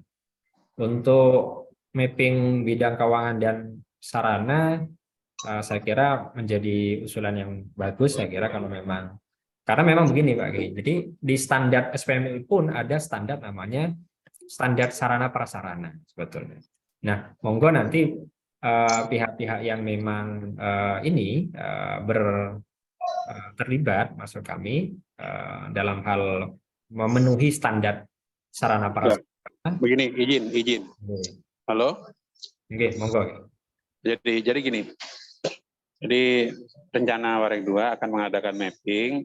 Nah, jika memang LPPM itu sudah punya data tentang posisi sarana di Unuja itu sekarang apa, dan itu real gitu ya, tidak di boles-boles gitu. Itu saya tidak usah kerja 2 kali, jadi cukup minta data kepada LP2M sebagai landasan saya untuk mengukur ketercapaian sarana di Unuja diukur dengan standar nasional. Oke. Kalau standarnya kami beracuan pada standar ini, Kak. Jadi standar sarana prasarana pembelajaran misalkan. Kami beracuan. Ya, maksud saya pernahkah ada pendataan kemudian permintaan data dari PPM ke unit-unit itu, kemudian unit-unit store data itu apakah pernah? Belum ada, karena fungsi dari evaluasi itu adalah mengecek kesesuaian standar dengan apa yang dilakukan oleh masing-masing unit kerja. Sebetulnya kemarin pihak pesantren pun meminta Unuja untuk mendata ini lewat sistem kayaknya. Kami kan juga terlibat di banwasnya pesantren begitu. Jadi setiap unit satker di pesantren itu diminta untuk mengisi di sistem yang disediakan pesantren sarana apa saja yang dimiliki. Nah, saya kira itu menjadi salah satu pendataan terpusat. Ya, saya kira mungkin bisa ditindaklanjuti oleh Kabid Sarana Prasarana Nah, Ya, begitu. begini Pak Burkon. Jadi kalau saya kan hendak tertib, ini sudah bulan 11, bulan 12 itu bulan terakhir menurut tahun takwim, bulan 1 itu sudah masuk tahun tahun kerja baru, dan sebelum masuk bulan 1 itu sudah harus evaluasi menyeluruh kan begitu. Dan dari evaluasi itu kan menjadi dasar dari penyusunan perencanaan berikutnya, sehingga kata kemarin itu kata penyuluh data sering itu kapan TOWOS, kapan SWOT kan gitu kan. Bermula dari SWOT kemudian lanjutannya TOWOS kan begitu. Nah, ini sudah bulan 11 ini, sudah bulan 11. Jadi ya menurut saya sih, jadi seharusnya LPPM itu sudah punya data tentang Sarpra, kondisi terkini Sarpra gitu kan, sehingga itu bisa dioper ke Warik 2 untuk ditindaklanjuti menjadi perencanaan tahun kerja mendatang 2023 gitu. Soalnya ini sudah bulan 11 soalnya. Dan jika ya makanya siklus EPP kita ini bagaimana? Jadi kalau ikut tahun takwim kan mestinya sekarang sudah mendekati evaluasi tahunan gitu kan ya, Pak Hurkon? Oke, kalau yang PPEPP sebenarnya di audit mutu internalnya kami berpatokan di tahun akademik. Jadi ketika berakhir tahun akademik, jadi kami mengambil datanya itu di misalkan yang tahun Loh, bagaimana kok saya bingung ini? Oke, kan kami jelaskan kok masih standarnya kok masih ganda ini, akademik dipakai, takwim dipakai. Ini gimana ini Pak Warek yang lain ini? Ini bagaimana? Jadi kami tampilkan begini. Jadi acuan kami itu kalau audit mutu internal ini nanti masa berakhirnya tahun akademik kami melakukan evaluasi. Tapi kalau audit kinerja, karena audit kinerja ini patokannya adalah Renstra. Tiap tahun kan ada indikator. Ada indikator dan turunnya adalah kontrak kinerja tiap tahun. Ya. Mohon maaf ya. Masa berakhirnya di takwim. Saya mohon penjelasan dari Pak Warik 1 atau Warik 3 barangkali. Tahun takwim itu maknanya apa? Apakah boleh misalkan kinerja tahun takwim, kemudian akademiknya ikut yang tentang yang lain-lain itu ikut tahun akademik misalkan. Kalau memang boleh begitu ya keuangan memilih ikut akademik. Lebih simpel gitu kan. Kalau saya memahami sekali tahun takwim ya takwim semua gitu. Saya memahami seperti itu. Boten ya, karena kalau audit mutu internal itu biasanya berpatokan pada tahun akademik, sehingga biasanya ketika diakreditasi itu kan diminta TS. Nah, TS-nya ini TS tahun berapa proses evaluasinya? Tahun 2021, 2022. Kalau di audit mutu internal gitu. Tapi kalau tahun kinerja, sementara ini UNJA menganut tahun takwim begitu. Yang kontrak kinerja itu kan tahunan. Tahun 2022. Begini, mohon maaf Pak Burkon. Mohon maaf Pak Burkon. Setelah ini mungkin saya berharap tanggapan dari Warik yang lain. Oke, mohon maaf. Begini. Implikasi dari kalender kerja itu, apakah takwim atau akademik itu, bahwa PPEPP itu dimulai dari planning gitu kan, penyusunan RKAT kan gitu ya. RKAT itu kan sudah include program kerja, kemudian anggaran targetnya termasuk anggarannya diperjelaskan begitu ya. Nah, ketika RKAT-nya sudah berdasar tahun takwim, saya kira sudah tidak bisa lagi tahun akademik dipakai. Jadi seluruh agenda program kerja itu ikut menyesuaikan dengan RKAT, yaitu tahun takwim, termasuk evaluasi internal gitu. Mohon maaf ini yang saya pahami begitu ya. Jadi jika Pak Furkon memahami beda, saya mungkin minta kesaksian dari warek-warek yang lain. Bagaimana? Soalnya yang saya pahami begitu. Jadi ketika RKAT itu pakai tahun takwim, maka konsekuensinya semua termasuk evaluasi itu pakai tahun takwim. Toh jika dikti tidak mengatur-ngatur tentang jadwal evaluasi ini, ya maka kita sudah memilih tahun takwim kan gitu, bukan tahun akademik. Gimana para warek nih?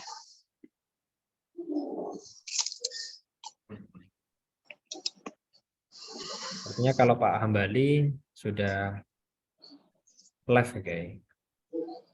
Waduh, Oke, karena beliau takziah. Tadi kan menyampaikan di chat mohon izin untuk keluar dari grup karena takziah gitu. ya saya bisa ikut ini karena masih di jalan, Pak. Oke. Belum, masih di jalan, belum nyampe di rumah ini. Kalau di Oke. rumah juga ya takziah juga saya. Tapi nanti ya, yang menjadi catatan itu ya, nanti perlu diklarifikasi di level warek bahwa pola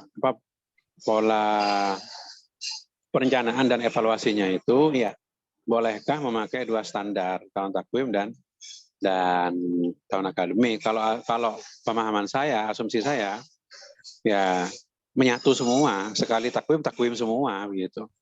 Demikian. Oke, baik.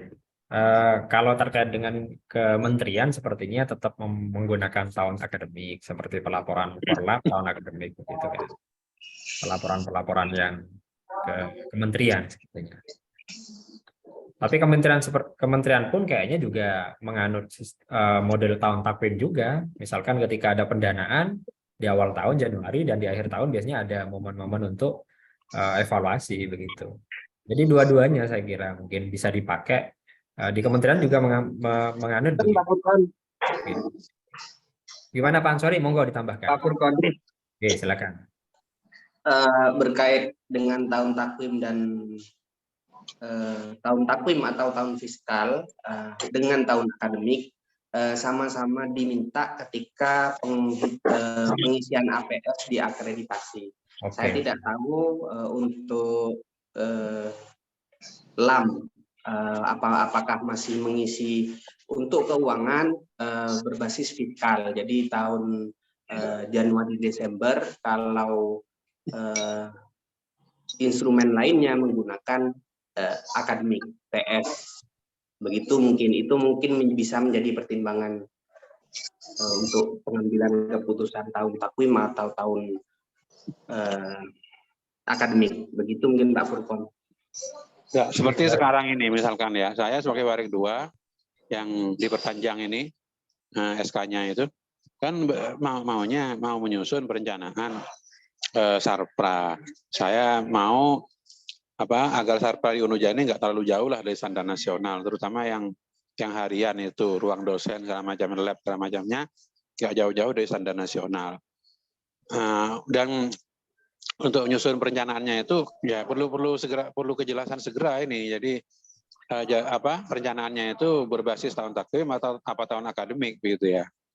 Dan kalau memang tahun takwim mestinya bulan 11 ini sudah LPPM atau bulan 12 lah LPPM sudah mengkolek data dan data itu bisa di forward ke warek 2 gitu sebagai bahan perencanaan. Oke. Sebetulnya yang LPPM bukan mengkolek datanya kayak, tapi mengecek pengawasan dan penjaminan mutunya itu sudah sesuai dengan standar SPMI. Tapi kalau berbicara data, di kami ada pusat data dan sistem informasi. Misalkan ketika kami dalam tanda kutip datanya adalah hasil evaluasi sebetulnya, hasil evaluasi AMI atau hasil evaluasi dari laporan kinerja begitu kira-kira. Laporan kinerja. Oke, laporan kinerja. Laporan kinerja itu lebih kepada mengarah capaian indikator restorannya Unuja. Tapi kalau jadi EP2M itu tidak sampai detail sarpra Unuja itu sudah standar apa belum, kemudian jumlah itu ada dosennya. Sebetulnya kayak ada di standar SPMI-nya Unuja sebetulnya.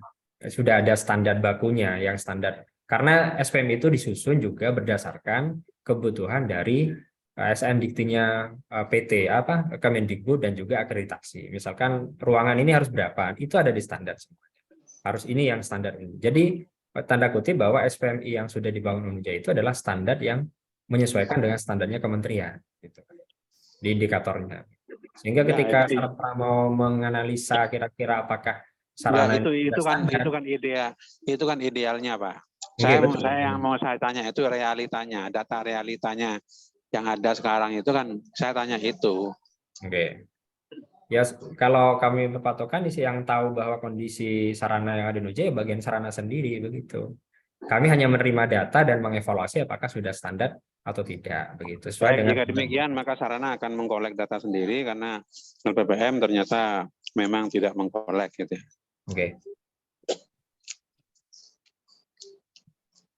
Oke, Pak Burkon. Oke, baik. Sementara itu mungkin mungkin perlu ini tambahan informasi saja bahwasanya di LPPM itu sebenarnya pecahan dari SPI di Satuan Pengawas Internal yang di situ punya tugas untuk mengawasi, kemudian memonitoring dan evaluasi kegiatan SDM, sarana prasarana dan keuangan sebenarnya. Nah, dalam hal ini, dalam evaluasi keuangan itu biasanya SPI bermitra dengan KAP itu. Nah, bisa jadi dalam hal Sarpra ini SPI saat itu juga bermitra dengan siapa yang memahami tentang sarana prasarana, baik itu yang terstandar maupun yang tidak standar. Mungkin itu informasi yang saya ketahui. Baik, untuk selanjutnya kami persilahkan jika ada penanya yang lain.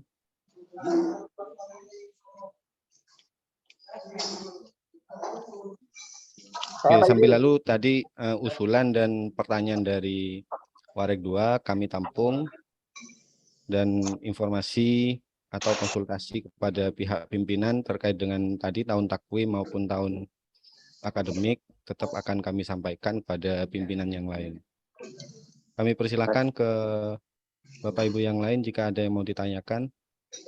Monggo Pak Ansori, kami persilahkan. Penyusunannya itu November ya basisnya ya. Penyusunan apa, Pak? Penyusunan yang mana ini? Laporan kinerja tahunan. Iya. Ya. Di akhir masa tahun takwim itu ya. Pak, sampai sebaiknya Desember. istilahnya jangan awal akhir, barangkali tanggal saja. Oh, oke. Ya, isian datanya itu Pak, apakah sampai Desember atau sampai 31 Desember atau sampai laporan ini disusun begitu Pak? Sampai laporan ini Pak. Jadi misalkan pendataannya, misalkan ketika berbicara di BAUK, Jabatan Akademik Asisten Ahli, sampai ya yang disusun itu berapa? Ya. Ya, jadi acuannya dari Januari sampai November begitu Pak Ansori. Ya. Oke. Oke, begitu Pak Ansori. Kami persilakan yang lain mungkin. Pak Ter.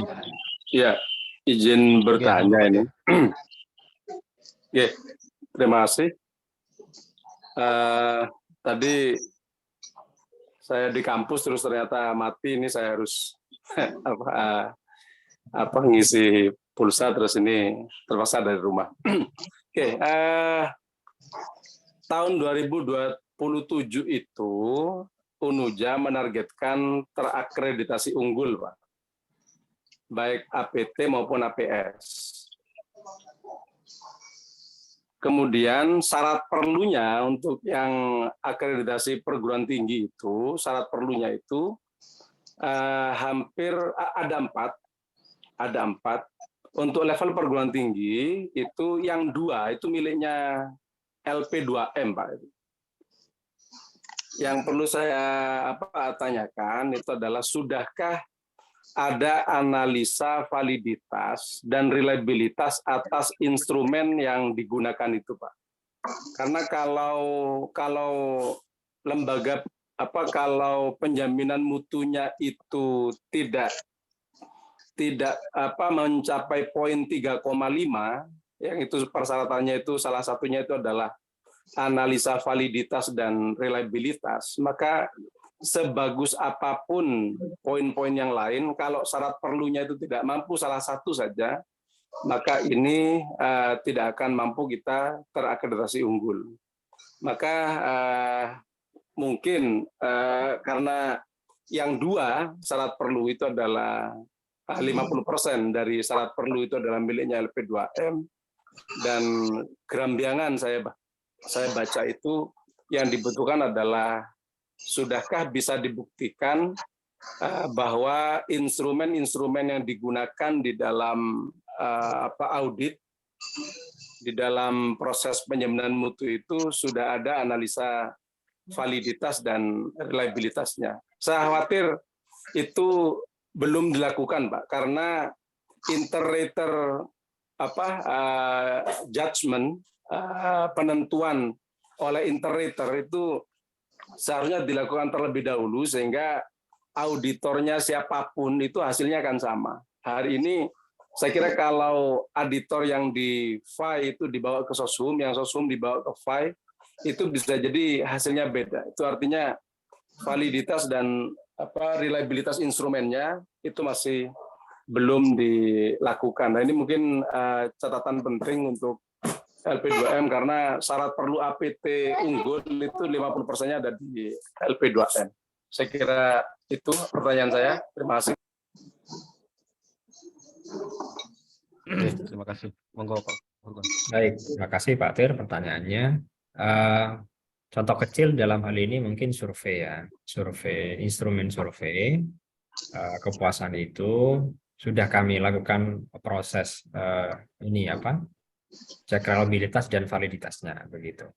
Dan tentu karena memang APT itu nanti seperti yang kata Pak Tir memang lebih banyak ke SPMI-nya, kami sudah melakukan proses beberapa perbaikan tentunya di dokumen SPMI yang ada. Cuman yang belum dilakukan dalam hal ini adalah turunan dari standar itu adalah formulir-formulirnya. Dan formulir ini itu juga menjadi formulir mutu. Contoh kasus adalah seperti standar visi misi begitu. Nah, standar visi misi yang sudah dilakukan oleh UNUJA di SPMB-nya UNUJA ini dalam tanda kutip bahwa dilengkapi setelah dokumen itu atau dokumen standar visi misinya tuntas begitu. Nah, maksudnya standar visi misi dari UNUJA itu sudah ada, ini baru disusun begitu. Nah, kemarin ketika workshop kan kami sebetulnya melibatkan tim begitu ya. Awal perombakan dari SPMB yang lama menjadi SPMB yang baru melibatkan tim dan tim hanya mampu di bidang standar tersebut. Nah, tahun depan SPMI UNUJA juga perlu kami update karena harus menyesuaikan dengan restorannya UNUJA selama 5 tahun ke depan begitu. Nah, harapan kami nanti ketika di SK-kan rektor, karena di standar SPMI yang baru sudah kami jelaskan tim penyusun standar kompetensi lulusan siapa saja itu sudah jelas. Apakah Kaprodi, apakah dekan, apakah warak dan semacamnya. Nah, monggo nanti itu bisa ini saya kira dikawal secara bersama tim penyusunnya begitu. Dalam artian bahwa begini Pak Tir. Jadi LPPM iya memang betul sebagai pusat penjamin mutu. Tapi kalau semua dokumen-dokumen yang dibutuhkan dari standar yang lain itu tidak disediakan oleh pihak yang lain, ya kami bukan menjadi pembuat semua dokumen begitu. Nah, kami hanya menstandarkan, misalkan KHS-nya UNUJA ini, misalkan contoh kasus surat tugas mengajar dosen kita saat ini berbeda-beda, misalkan DFAI dengan SK, misalkan DFT berbeda-beda. Nah, itu kan belum dalam tanda formulir, tapi dalam standar mutunya sudah begitu Pak, sudah kami standarkan. Nah, nanti kami melakukan proses standar mutu dari formulir yang ada, gitu Pak. Nah, sehingga saya kira kalau semuanya berbicara tentang standar akreditasi APT atau APS, ada 3 ya kalau tidak salah. Jadi SPMI, kemudian SPMI itu adalah dosen, jabatan akademik, dan juga dosen begitu. Dan kurikulum, kalau prodi nanti kurikulum. Nah, kalau memang di APT memang lebih mengarah pada standar mutunya. Ya, kami sudah punya beberapa standar SPMI dan sudah kami lakukan proses uji reliabilitas dan validitas, terutama yang menjadi poin-poin akreditasi. Salah satunya adalah survei kepuasan tadi. Ya, sudah kami uji reliabilitas dan validitasnya begitu. Gini Mungkin ada Pak Furkon. Oke. Menarik, Pak Jadi Furkon. pada saat saya jadi kepala itu terus terang belum sempat melaksanakan uji validitas dan reliabilitas atas instrumen yang mau kita sebar itu. Nah, makanya pada saat kita melaksanakan akreditasi oleh Ban PT itu juga menjadi kelemahan utama dari LPM kita itu karena memang validitas dan reliabilitas itu belum sempat diselenggarakan. Jadi kalau memang itu sudah sempat diselenggarakan Pak Furkon, maka itu akan menjadi poin besar untuk informatika yang akan melaksanakan visitasi ini. Visitasi ininya. Nah, mohon maaf, kami juga butuh hasil analisa reliabilitas dan validitasnya itu kalau memang itu ada, untuk kemudian saya sosialisasikan kepada para kaprodi untuk kemudian bisa kita pahami sebenarnya model penilaiannya ini seperti apa. Kok ini kemudian temuannya dari 124 itu ketemu ada yang 113 belum comply, kemudian apa. Jadi perhitungan validitas dan reliabilitasnya itu kan kita butuhkan. Terima kasih. Oke, siap, Pak.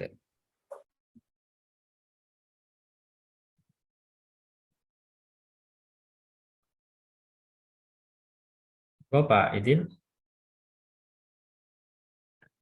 Oke, mungkin mau ditanggapi kembali atau mau ditambah dari yang lain?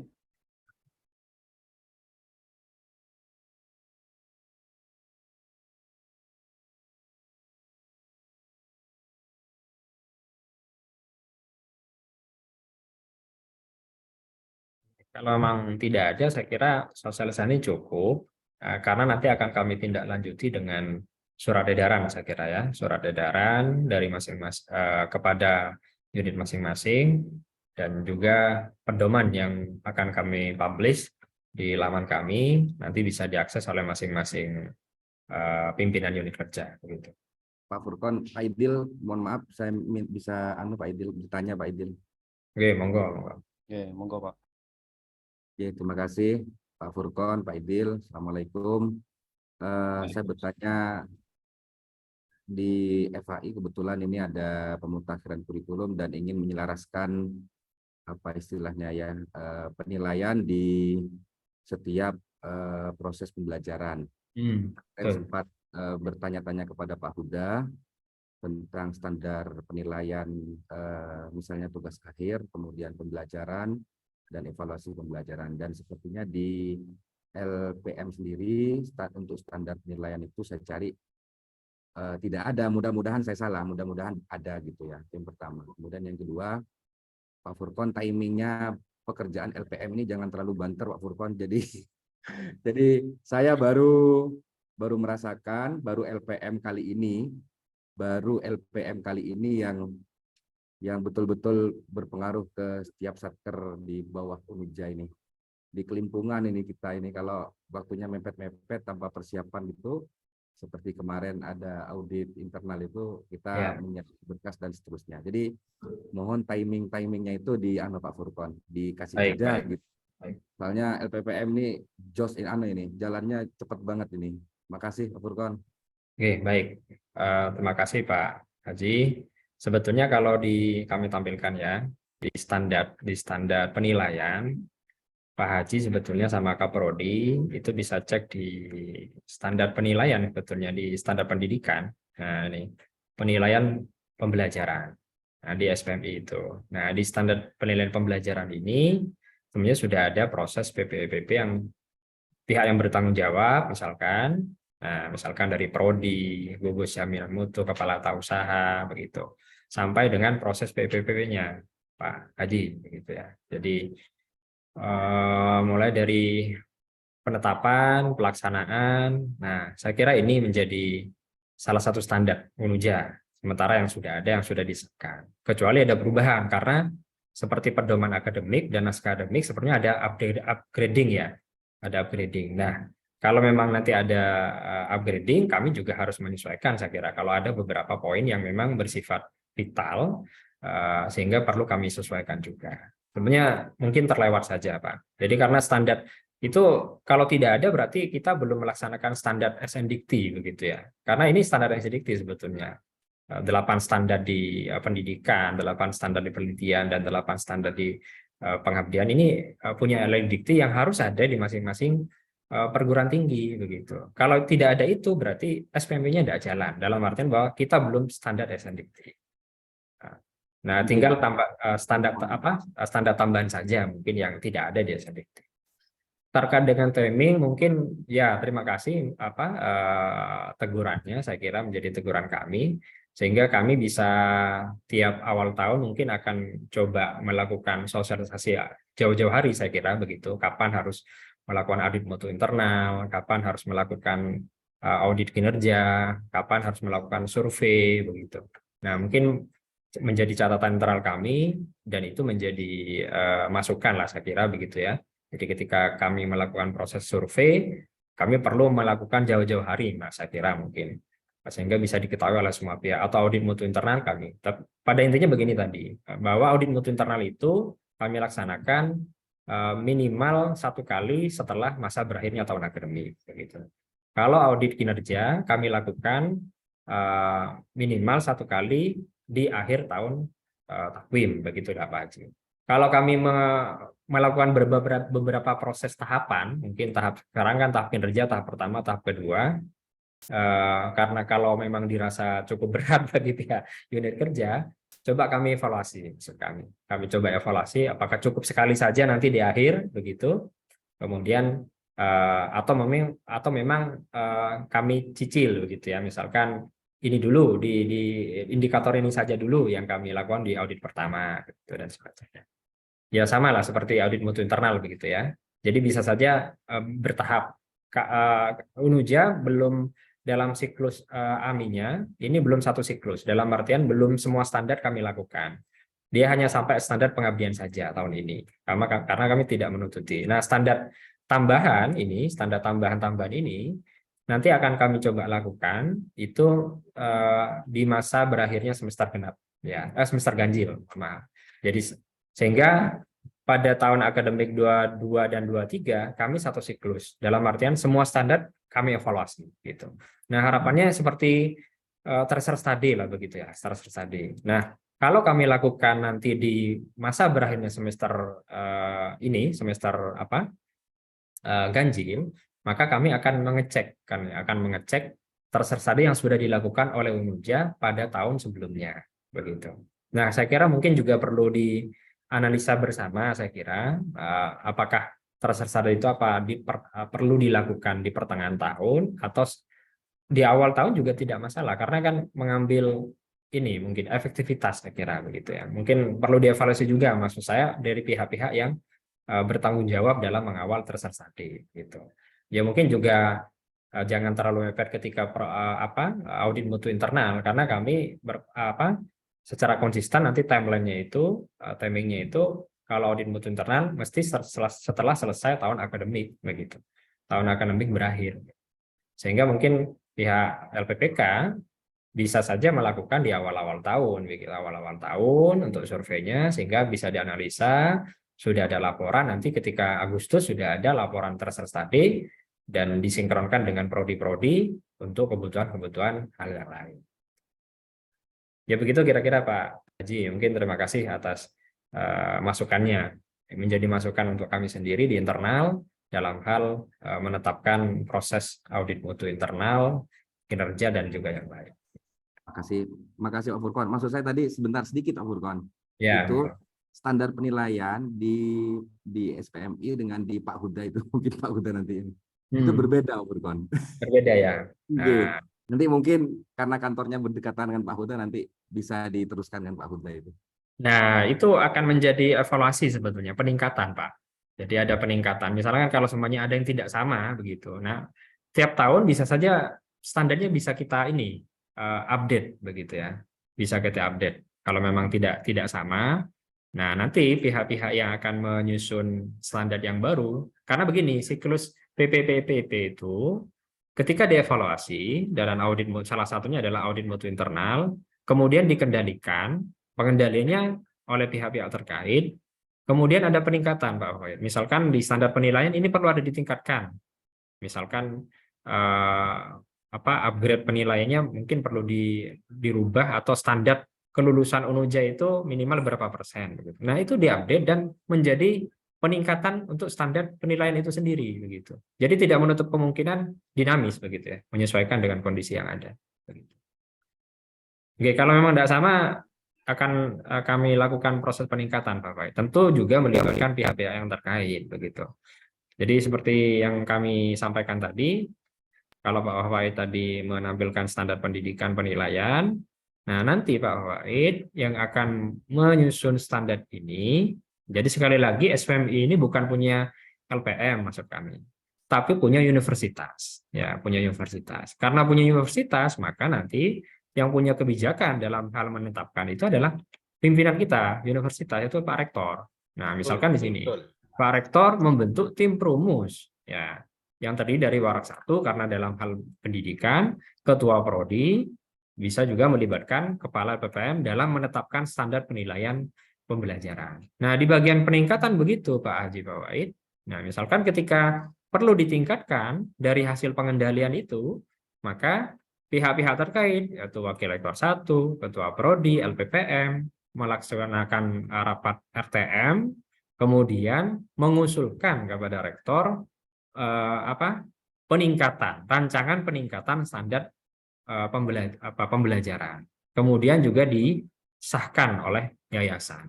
Nah, sehingga menjadi jadi peningkatannya saya kira ada di masing-masing standar tersebut, Bapak Ibu. Jadi monggo ini dokumen-dokumen standar SPMI ini bisa ditelaah secara bersama dari pihak-pihak yang bertanggung jawab, maksud kami di bagian pencapaian satu standar tersebut. Bisa saja misalkan di pihak yang bertanggung jawab ini sudah ada pihak lain yang ditambahkan oleh pimpinan. Oh, ini ada tambahan lain ini, misalkan harus ada Direktorat Pembelajaran misalkan. Nah, masukkan di sini ya, kami akan update begitu. Nah, tentu itu dari hasil pengendalian dan evaluasi tiap tahun. Misalkan seperti yang disampaikan oleh Pak Haji Fawai tadi, memang kalau tidak sinkron. Monggo nanti secara bersama-sama. Usul Pak Furkon. Oke, monggo Pak Fadli. Oke, jelas sudah seperti yang disampaikan oleh Pak Furkon tadi, sangat gamblang seperti digambar juga dalam tabel, siapa berfungsi apa, maka memang benar seluruh standar yang ada di UNUJA itu ditetapkan oleh pimpinan yang dalam hal ini adalah rektor. Adapun fungsi dari LPPM adalah bagaimana menjaga mutu itu bisa berjalan sesuai dengan standar yang sudah ditetapkan. Dan saya sangat apresiasi sekali Pak Furkon kepada LP2M ini selama beberapa pengurus-pengurus yang ada di LP2M ini, alhamdulillah saat ini yang sangat nampak sekali fungsinya dan nampak sekali hasilnya dibandingkan dari menurut evaluasi ya dari yang sebelum-sebelumnya, dan mudah-mudahan ini terus tetap menjadi standar mutu yang ada di UNJA, bagaimana seluruh proses itu sesuai dengan standar-standar yang sudah ditentukan. Mungkin begitu Pak Furkon. Terima kasih. Terima kasih. Terima kasih Pak Warek, kemudian Pak Fawaid ya Pak Dekan. Mohon maaf juga jika memang kegiatan yang dilakukan oleh LPPM terasa berat ya, karena memang ya awal-awal lah, insya Allah nanti kalau sudah terjadi siklus, sudah menjadi kebiasaan, dan itu akan menjadi enak dan menjadi terbiasa dilakukan. Mudah-mudahan seperti itu. Kayak minum jamu berarti ya. Ya, sekarang masih pahit gitu ya, nanti lama-kelamaan kan sehat dengan sendiri. Monggo yang lain jika masih ada tambahan, silakan. Oh Pak Ansori, monggo Pak Ansori. Gini Pak, terkait kemarin itu di Monef yang pertama itu di bagian kepegawaian itu ternyata banyak yang tidak tercapai, dan kami memang mengakui, namun setelah ditanyakan kenapa tidak tercapai, gitu. Selain angkanya yang tidak ada, selain angka yang tidak mencapai target, ada juga item yang kami pertanyakan. Tidak ada surat pernyataan dari pimpinan unit.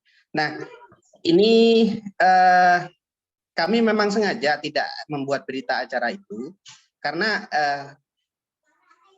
menurut hemat saya, jabatan akademik dan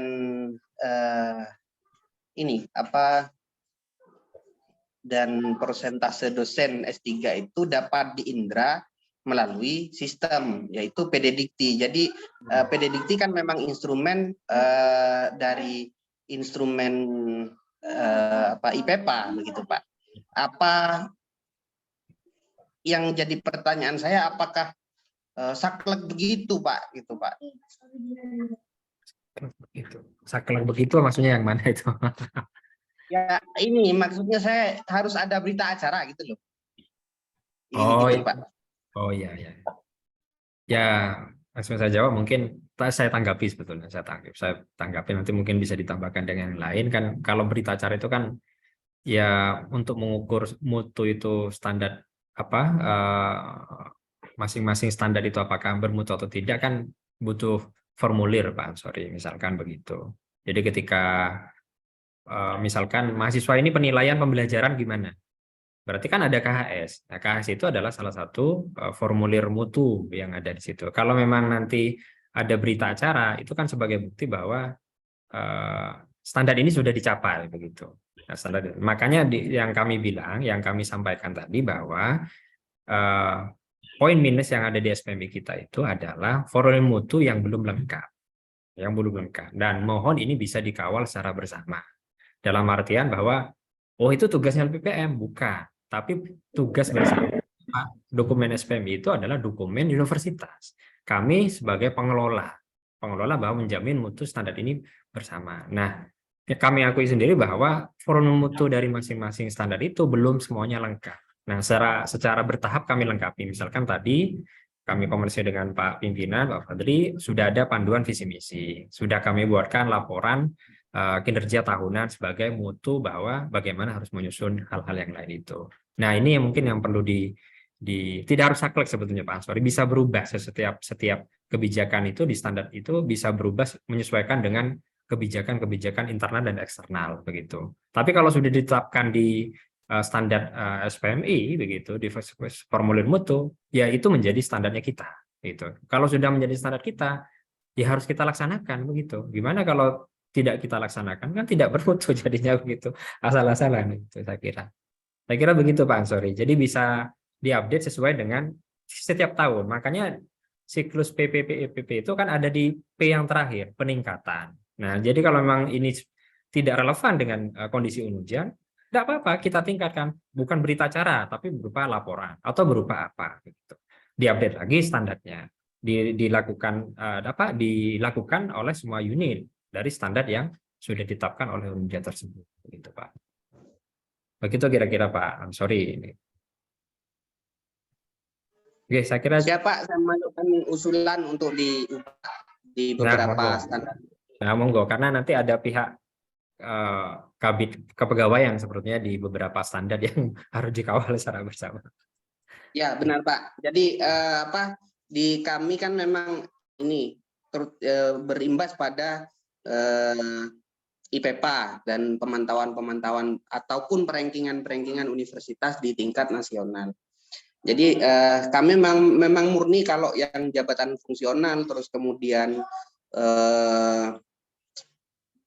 dosen S3 ya, prosentase itu kami memang benar-benar mengawal dan memang dikawal untuk update karena muaranya tujuan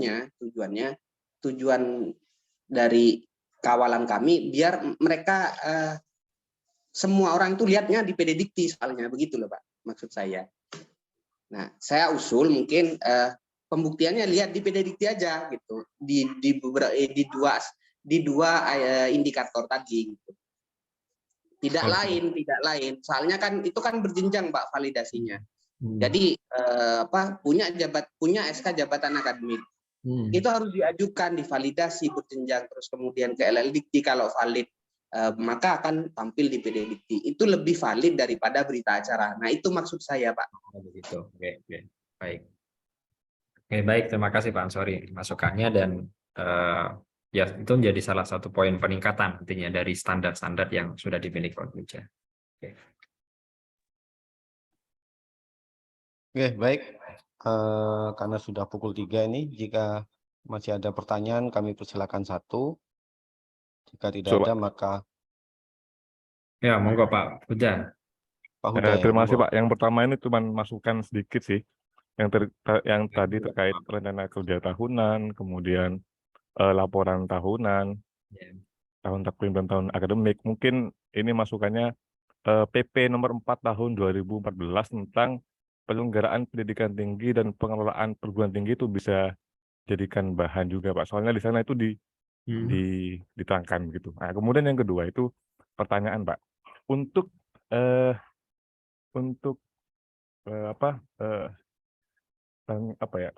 kontrak kinerja yang Desember dilakukan Desember, nanti kira-kira apa yang perlu kami jawab kepada tim penilai Pak?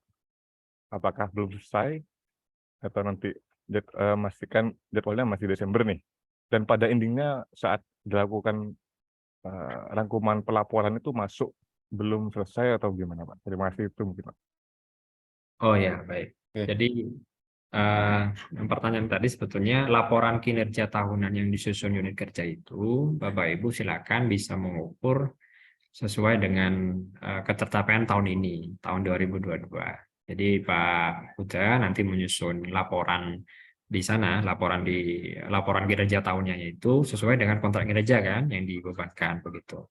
Nah, dalam hal ini nanti Pak Huda kan melampirkan juga daftar luarannya itu. Nah, fungsi dari tim auditor memastikan bahwa luaran dari kontrak kinerja itu apakah memang sudah standar. Ketercapaian atau tidak tercapaian itu juga nanti akan dilaporkan oleh pimpinan unit kerja kepada rektor begitu. Karena Bapak Ibu kan sudah menandatangani kontrak kinerja dengan rektor, bukan kepada kami sebetulnya.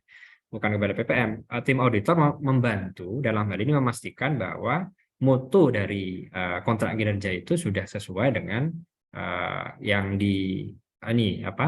pedoman-pedoman standar luarannya apa saja begitu.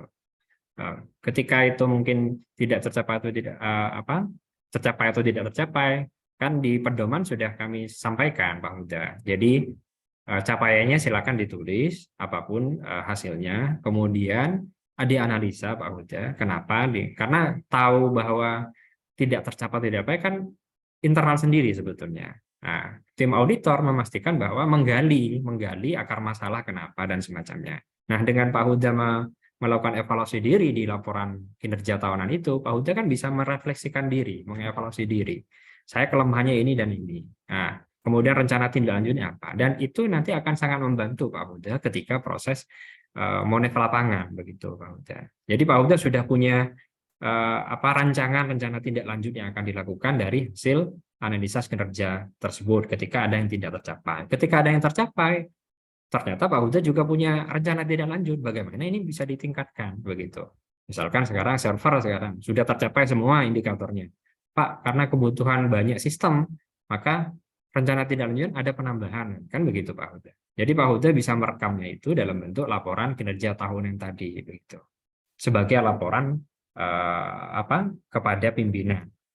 PDSI sudah kondisinya sekian lah kira-kira gitu. Kondisi internalnya sekian, rencana tindak lanjut sekian, capaiannya sekian. Nah, terkait dengan hal-hal yang lain, tindak lanjut dari itu, nah tentu dari kebijakan dari pimpinan Pak Huda. Jadi pada intinya fungsi dari tim auditor itu ya memastikan sebetulnya apakah memang betul-betul sesuai dengan yang disampaikan atau memang ada peningkatan atau memang ada hal yang perlu diperbaiki. Ya evaluasi diri. Kalau contoh kasus gimana Pak? Contoh ya, kontrak kinerja kapasitas server oleh PDSI itu mau dilakukan di Desember nih. Nah nanti kan masih pelaksanaannya Desember nih. Nah nanti ini statusnya gimana Pak? Apakah Kondisi tidak selesai, tidak tercapai begitu? sesuai dengan indikatornya Pak Huda. Apa indikator yang muncul di sana? Kan pengerjaannya masih Desember nih Pak, begitu Pak. Oh, enggak, yang sudah progresnya maksud saya. Jadi Tadi kan progres ketika nyampe 50% aja itu masuk kategori tidak tercapai kan gitu Pak. oh ya. Jadi kan ini kan buat laporan nih. Kita buat laporan sekarang, tapi ada pekerjaan yang masih mau dilakukan bulan depan. Tapi buat laporannya sekarang. Nah, Nah, itu berarti Pak bingungnya, Pak. Huda bisa tuliskan juga dan di rencana tidak lanjut. Jadi kalau memang misalkan tidak Pak, tidak sampai tercapai 100% sampai November ini, akan tercapai di Desember, jenengan tuliskan di rencana tidak lanjut itu. Jadi di laporan kinerja tahunan Pak Huda merekam kondisi terakhir gitu maksudnya. Misalkan Pak Huda yang masuk setahun 2022 ini yang iya, korektor iya, nanti betul. kan harusnya kan ada penyampaian update lagi kalau gitu Pak. Karena ada pekerjaan 1 tahun di bulan Desember ini yang masih on proses gitu. Kecuali laporan dibuat setelah bulan 1 sampai 12 itu dilaksanakan semua gitu. Oh, enggak, Pak. Oh, enggak, Pak. Ya, karena nanti kan evaluasinya nanti akan menjadi evaluasi UNUJA untuk tahun berikutnya, begitu Pak Huda. Ternyata kalau kondisi Pak Huda sampai ini 80% begitu, ternyata tidak nyampai, bisa saja tahun depan indikator targetnya bisa saja tidak 100%, mungkin pertimbangan dari analisisnya Pak Huda sendiri misalkan begitu. Dan mungkin juga perlu menjadi evaluasi diri ketika menyusun program kerja, sehingga ketika timeline-nya karena timeline dari kontrak kerja itu mesti akan di akhir tahun akademik, tahun ini ya, tahun takvim itu November Desember. Baik Pak, berarti kapan kesempatan PDSI untuk melaporkan di bulan Desembernya itu Pak? Ya setelah itu boleh sebetulnya. Jadi setelah Pak Huda membuat laporan kinerja, kemudian ketika begini sebetulnya Pak Huda, ketika sudah menjadi sebuah temuan, misalkan Pak Huda nih jadi sebuah temuan ya 80% Pak temuan, sudah ada hasil kami laporkan ke Pak Huda. Pak Huda bisa melaporkan ke kami maksudnya. Pak saya sudah 100%. Makanya di dalam laporan Monef kinerja itu ada namanya PTK, permintaan tindakan koreksi. Saya minta dikoreksi lagi Pak begitu. Jadi kalau Pak Huda hari ini di Monef lapangan, besok sudah tuntas, tidak apa-apa lapor ke kami juga. Begitu Pak Huda. Makanya kan di situ ada formulir lampiran permintaan tindakan koreksi. Harapannya bahwa dikatakan mutu itu sukses, auditi minta diaudit kembali gitu Pak Huda. Jadi ketagihan untuk minta diaudit gitu. Kira-kira begitu Pak Huda, kira-kira gambarannya. Siap, terima kasih banyak Pak. Terima kasih Pak Huda. Pak Huda ini sangat semangat sekali. Baik Bapak Ibu sekalian, karena jam menunjukkan pukul 3:15, saya rasa sosialisasi monitoring dan evaluasi tahap kedua kami cukupkan.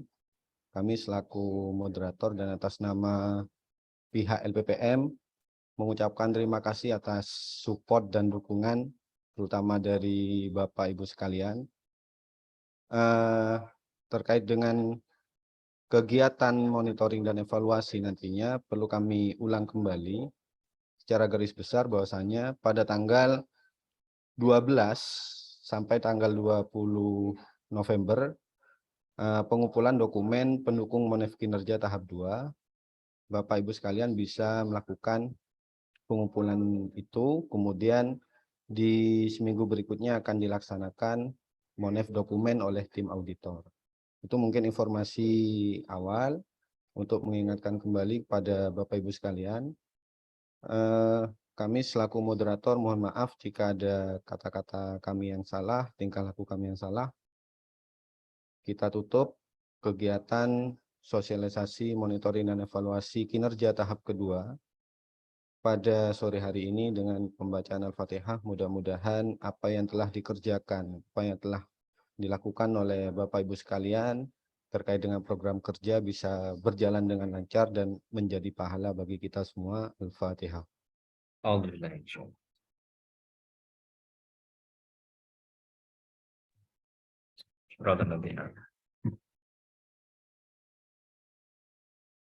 Baik, terima kasih. Kami tutup. Assalamualaikum warahmatullahi wabarakatuh. Waalaikumsalam warahmatullahi wabarakatuh. Waalaikumsalam. Pak Ibu. Jos Pak Furkon.